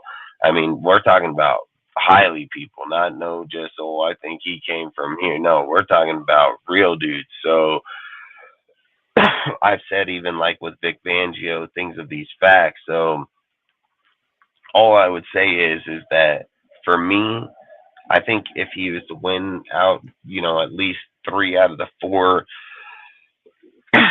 uh, division games, and one of them have to be the Chiefs, obviously. And I don't think I think it would mean more if it was in their house, if we beat them in their house versus in ours. But I think that in their house, one would stand for more. Would be like it would probably be a win. Like he would probably get the job. But all I'm saying is I don't know if he would have to go win a playoff or anything. I think these division games are going to matter. That's what I think. For me, that's what they're going to look at. So what do you guys think? Like, what's your opinion? And then we'll hop up off here. I mean, I Go agree. ahead, I Ozzy. think it all comes to division. Like I think it's about how, like you're saying, it depends on how well we can do in the division. Because I mean, he's got a rookie quarterback, so you've got to give some thought towards that. He doesn't have like NFL veteran quarterback that he's using, so that takes no effect. So I think it's just about how well he can play. Like you said, can we sweep the Broncos again? Can we tie with split with the Chargers again? And like you said, it is going to be a big deal if we can beat KC, whether at home or in their house. I mean, I think it's an even bigger deal if we beat them in Arrowhead, just because it's been a while since we beat them in Arrowhead. So, and it's harder to win there than what it is to win at home. Because of how hostile that. I mean, we all saw what happened before. Like when that crowd is hostile, the refs are completely against us because they want to appease the crowd there. So, I mean, if we can get a win in Arrowhead, I think that goes a long way to get him the job. But then again, if we don't do well in the division, like you were saying, then I just don't think you can pass up on a guy like Harbaugh. The resume just kind of speaks for itself.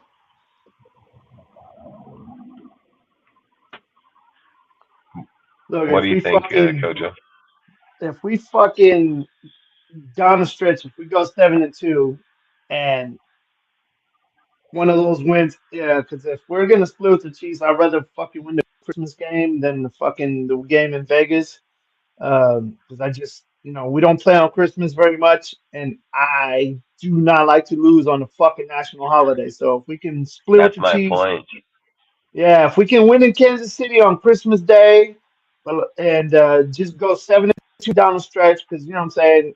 As much as I want to win on Sunday, I would love a fucking win on Sunday against the Dolphins, but I'm realistic. Like their offense is high powered.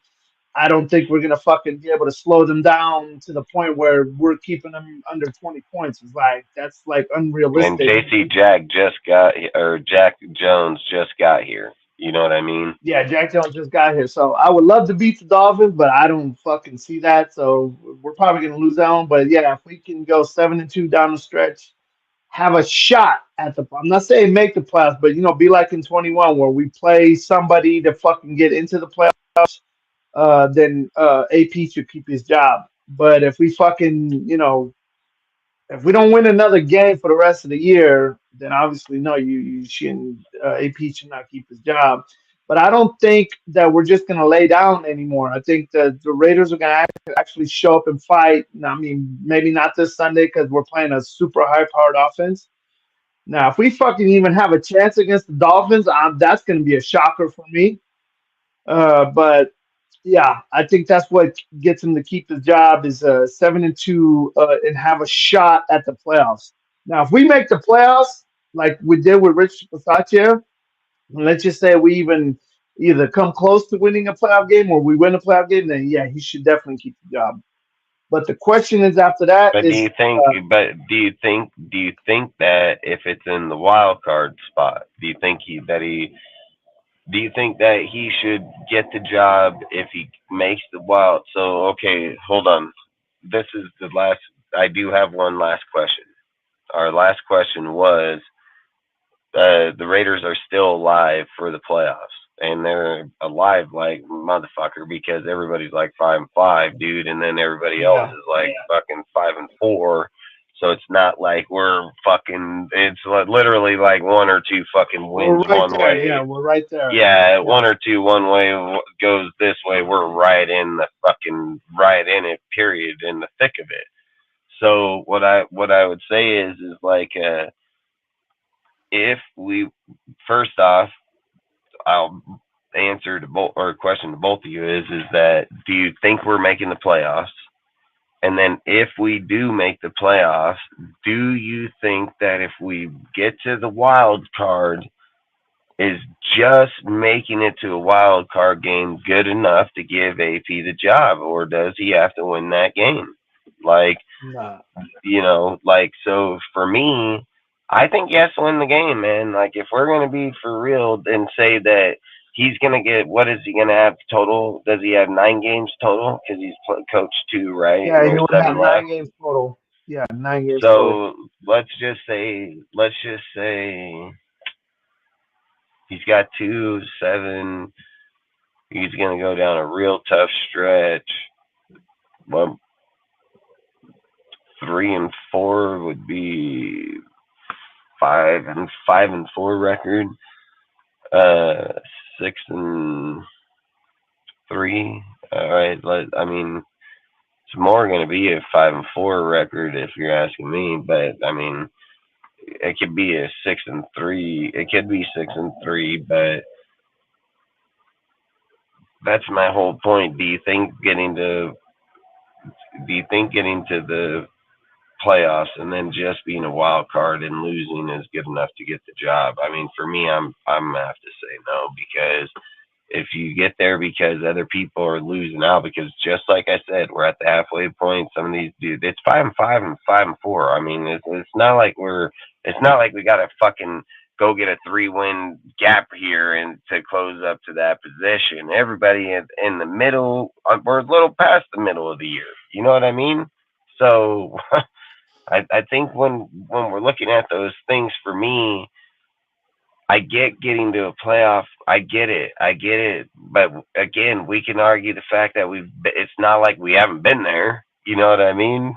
So, like, we could easily go back and say, well, we've been there twice over the last few. Just getting there isn't good enough. I mean, you got to have to get there and win. And for Yeah, but if me, the interim coach can take you to the playoffs, and when we've hey, only had dude, if one other you're, interim coach to do it, which was Rich Bisaccia. I All get the that. other three, yeah, all the other head coaches didn't take us to the playoffs. I mean, Art Shell finished 8-8, in '89. Fucking Tom Cable 5-11. What's his name? Tony Sperano. I mean, he didn't win a game until the Chiefs.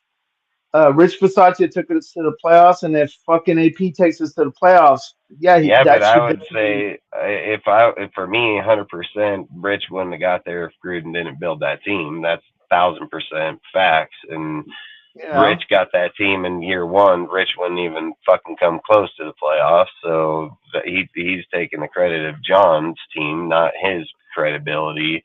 And then the second thing is that if AP, so this is why I feel AP has to win the game, because AP isn't inheriting John Gruden's team. He's not inheriting a 4 year put together with all kind of fucking talent team. What he has here right now is a good talented team. He has a good talented all up and down offense and defensively.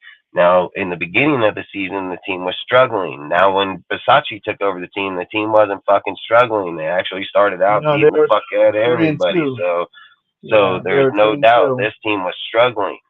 Now, AP is taking a team that was struggling to winning. There's a big difference here. Now, his team's winning and gets there. If he gets to the playoffs, he should win that game. There's If he nothing that prepares them the indicates right way, that he yeah, shouldn't win that game. That's that's my true. point. That's fast. You know what I mean? There's nothing that's indicating he should not win that game. And that's all I'm trying to say is when Rich got there, like I've said, Rich has to pull out a lot of things. You're pushing. There's a whole different environment in the way. Like I've always said, I don't just look at the team for just because a guy puts a name. I look at the whole fucking thing. And that's all I'm trying to say is Rich's time there versus what AP time is now being there. Those are two totally different deals. And if AP gets that team to that point, we should win. We should win that game, because that's implying he's going to come back next year and do the same thing. He should win that game. You know what I mean? So that's my opinion. Now you guys can speak on that. Like I said, one, do you guys think we make the playoffs? And then two, do you think if is it good enough just to make it to the playoffs and lose, or does he have to win that wild card game? And we can start with you, Kojo, and then we'll go with you, Ozzy, and then we'll call it a night.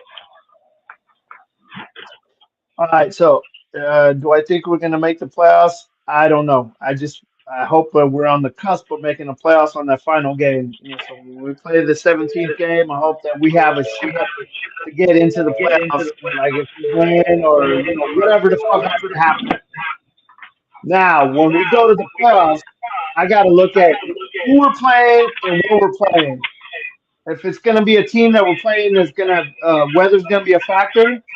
I mean, AP can only prepare the team to for the game, but you can't prepare for the fucking elements. So If it's like a fucking snowy blizzard in Buffalo or some bullshit like that, we can hope to Yeah, but win. wasn't But so that case, so that's something right there I would have to make right away. I thought the only reason we lost those games was is because Derek Carr. I just want to make sure if that's clear or not, because to my knowledge, the only reason we lose games is because Derek Carr can't win cold weather games.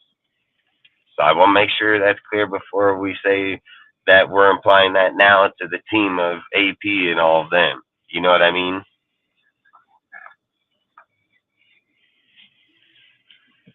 I mean, yeah, Derek Carr had a bad record in bad weather, but I mean, he did win. He won, I think, a couple of games Hell in yeah, he bad did. And weather. down there in Cleveland, But dude, and if we're fucking. talking about the fucking Cincinnati game, I mean, he made a bad fucking decision on that last play. That was a horrible I mean, decision. dude, I let's don't, be real. You're at the end of the game. You're trying to fucking go and get it. It could have gone right. either way.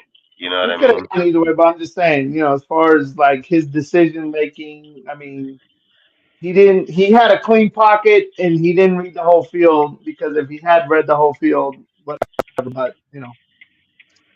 But yeah, we Okay. were right there in that game. We were right there. It's just Yep. if our defense would have played a little bit better in the first half, where we didn't fucking look like shit, I think we should have beat the Bengals outright. I agree with that. I mean, like we were right in that game. We lost by one score, and to be honest, that was a bad decision by DC. But I don't put it on him in that game. But that last play No, I don't definitely put was it on on him one because him either. if he waited a little bit, we would have seen Darren Waller wide open in the corner of the end zone. So it is what it is. So it's different when you're in the midst of a game compared to watching from the sideline, I guess. That is facts. So what do you, is that what? So what do you think? What do you think, Ozzy? What's your take? Well, I think to be honest, it does matter for him to win a wild card game. I mean, Versace made a wild card game, and we saw what happened there. So I think if for an interim head coach to get a shot at being the real head coach, I think he would have to win it.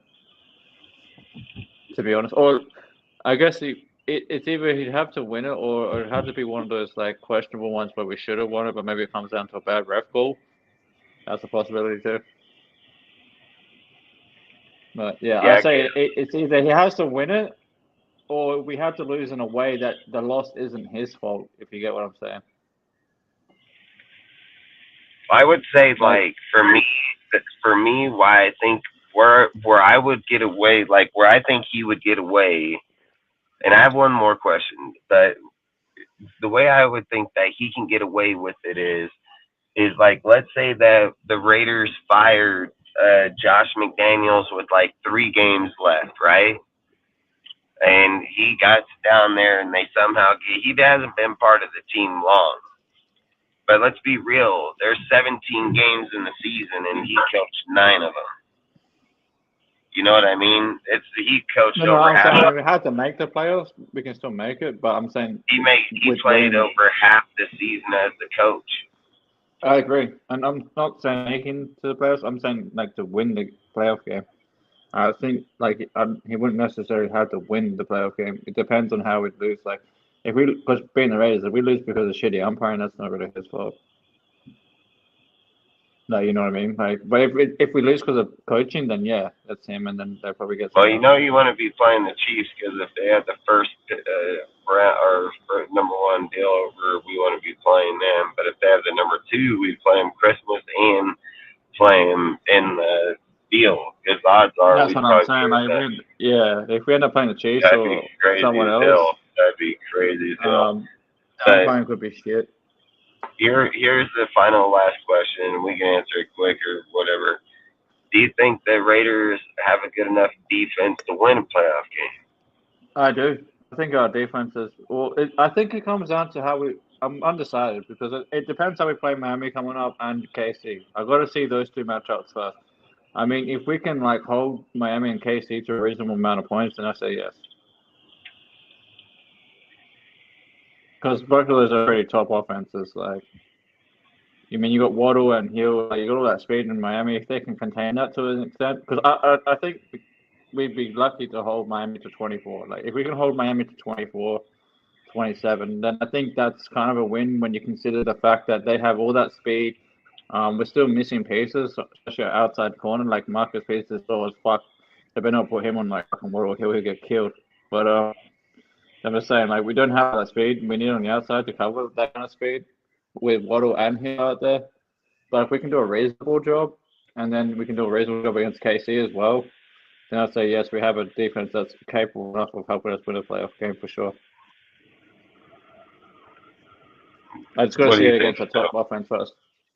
What do you Yeah, think, I'm Kojo? saying I think the way we play against the Dolphins and Chiefs in the next two games will determine whether our defense is fucking good enough to win a playoff game. Because if we get blown Yeah, out in both games, then yeah, Yeah, when the exactly. playoffs, the intensity is turned up, and Exactly. And not just so that, you're versing some of the best offenses in the playoffs. So yeah. so then that would be like, if we get blown out in the next two games, do you still believe that AP should still be considered a head coach candidate? I'd say no. Nah, I would say no Because he's too. a defense. Because Yeah, the reason I say yeah. no is because he's a defensive-minded coach. Defensive coach, yeah, defensive minded. He's linebacker So I coach. say no. I mean, if we can't get our defense playing to a reasonable level, where I'm not saying like especially with Miami, I say Miami's offense more so because of how like the weapons they got on offense is way more than KC, right? I mean, KC has fucking Kelsey, but they got way more weapons overall on Miami, like Waddle, Hill, that fucking running back. Like they got some weapons over there. Raheem So I mean, Mostert, fucking yeah, that's the one. Yeah, Phillips, the other like one as fuck. well. Yeah, they got a hell of weapons. So. Like, if we can at least contain them, I mean, shit, I don't even go as far They as got that we just little put up 70 feedback on the too Broncos. back. They just got that Yeah, that's what I feedback mean. too. Yeah, exactly. And like, if I'd say even if it's a shootout where it's like, yeah, if we can keep them under 30, let's give them the benefit of the doubt here because of how much weapons they got on Miami. If we can keep Miami under 30, somewhere between like say 20 27, and still win the game like 30 to 27, I'd say that's a reasonable job. I wouldn't say it's an excellent job, but I'd say that's a reasonable job by our defense. Because we do have pieces missing. Like I said, we don't have the speed at outside corner, outside of Jacorian, but maybe Hall they could put out there, maybe. But we don't we definitely don't have those lockdown corners that we need for this kind of facing this kind of offense. Spillane's good, but I just a little bit worried about the middle because he's great at coverage, but it's just the speed. Again, the speed factor that's an issue. Lester Abloh maybe guy that's probably a little bit quicker on his feet than Spillane. Like maybe you put both out there at the same time. Abloh and Spillane in the middle, but we'll just have to see what they do. But it's going to be a tough one. I think Miami's going to be tougher than KC, to be honest. Just because of all that speed they got out there, it's hard to contain all that speed. And we've seen also that our defense has been susceptible to like quick running backs and quarterbacks that can scramble out the pocket. We've been seeing that all year. Like we've had trouble containing that. So this could be a game that can really test us. Yeah, if we can't put pressure on fucking Tua and we miss, if our Yeah. interior pressure is not Look at what there, and Wilson then did. yeah, Because even that last play with Wilson, Zach Wilson, who's not very good, like he's still an NFL quarterback, but he ain't that good. Even he managed to scramble out and go for that Hail Mary, and he almost got it. almost beat us. Yeah, Yeah, so like that's what I'm most concerned about. Like, see, even though I'm happy we won the game, like I see shit like that regardless of doing. I'm like, okay, that could be a problem later on. If we don't film review that shit this week and going up against Tua and shit, if it's a better quarterback. So like, yeah, I'm kind of concerned about the outside, like containing the outside and letting Tua get scramble out and hit Hill on a slam and shit like that, and then him burn the fucking shit out of us, like. Or Waddle's just as fast as Hill, so yeah, it's going to be a tough one. I'm going to be interested to see what defense they run. We're probably going to have to play a multiple DB defense, I think.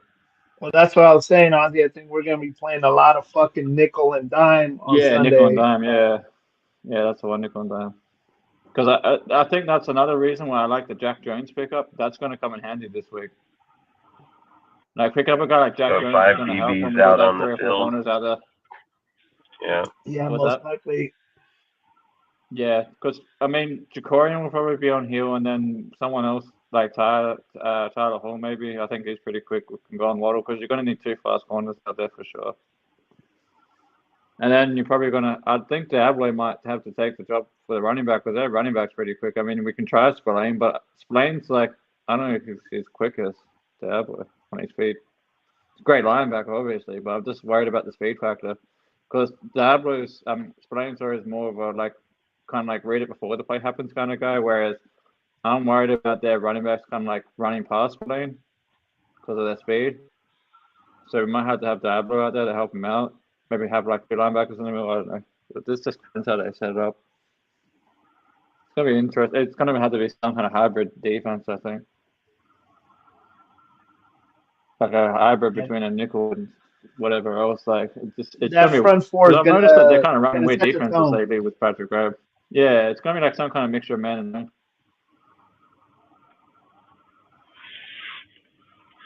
I think that's the Heck only way yeah. to really hold them. Because I Heck think you're gonna yeah. have to man up on the outside receivers, and then maybe man up Diablo on their main running back or something, and then play the rest in zone. I don't know. It just depends how they do it. They've kind of been doing stuff like that throughout the year, but that's what I've noticed anyway. That Patrick Graham's defense, just the way the linebackers and shit are lined up, is kind of weird. Like it's like a kind of hybrid defense of some kind. I don't know if you can really label it. Heck yeah. Well, outside of that, freaking, you guys have anything else to add? We're gonna hop up off here. You guys got anything else you want to talk No, about? No, nothing. good. Just hopefully Covered kick it Miami's all. ass. Hell yeah. Yeah. Well, shoot, we'll be here on Peace. Friday, dude. Be here at Friday, 7 p.m. Pacific Standard Time, 10 p.m. Eastern Standard Time. Appreciate everybody, man, in the chat tonight, everybody in the mods, everybody here on the panel, man. Appreciate all you guys coming and staying, man. Always a great show. Another great show tonight, man. Last few shows have been really good. So get a lot of information, a lot of conversation, dude. So like I say, man, appreciate all you guys. Really do. If you guys want to give a shout out, man, before we hop off here and bounce out, man. Yeah, just shout out to everyone who tuned in today. Shout out to everyone on the panel. Thanks for having me on. It's always good to do shit with DSR and other stuff. So yeah, keep it a good work, guys. Yeah, man. Shout out to the panel, to the chat, and Raider Nation, baby. Let's fucking try and get the fish, get that sushi. Hell yeah. Oh, Chop yeah. up some dolphin, man. Fucking, I don't Some know how much I don't know how make good us that some shit dolphin fin tastes. soup. I You don't know what I know. mean? Like some dolphin fin soup. I don't know what a dolphin tastes like, but I know I've had the best of the fish. Hey, I bet you I'll barbecue that shit and it's gonna taste just fine, dude. So fuck everything tastes good barbecued. So fuck it. If I was out on a fucking island like Castaway and Roll had me out my some fucking dolphin. No, Wilson ball and that roll dolphin out some came up dolphin meat the in a shore. banana leaf and put it over a hot campfire. That's what I do. Fucking A, that's exactly what I was thinking. I'm like, I don't know if I'm cooking it on the barbecue or digging a pit like fucking pig, dude. I mean, Yeah, but I just know that motherfucker getting ate. That's what I know. So outside of that, man, outside of that, we'll be back here on Friday, man. Have a little bit more talk, and then our pregame on Sunday. So that's an early game, isn't it? Isn't that an Yeah, early 10 game? o'clock check game. what time it is, Yeah, man. 10 Yeah, but we'll o'clock. be here to 5. talk Yep. about it. So outside of that, man, I appreciate all you guys. Hope you guys have a great night, and peace out, Raider Nation. We'll catch you on Friday, All man. right. Peace. Dude, bro.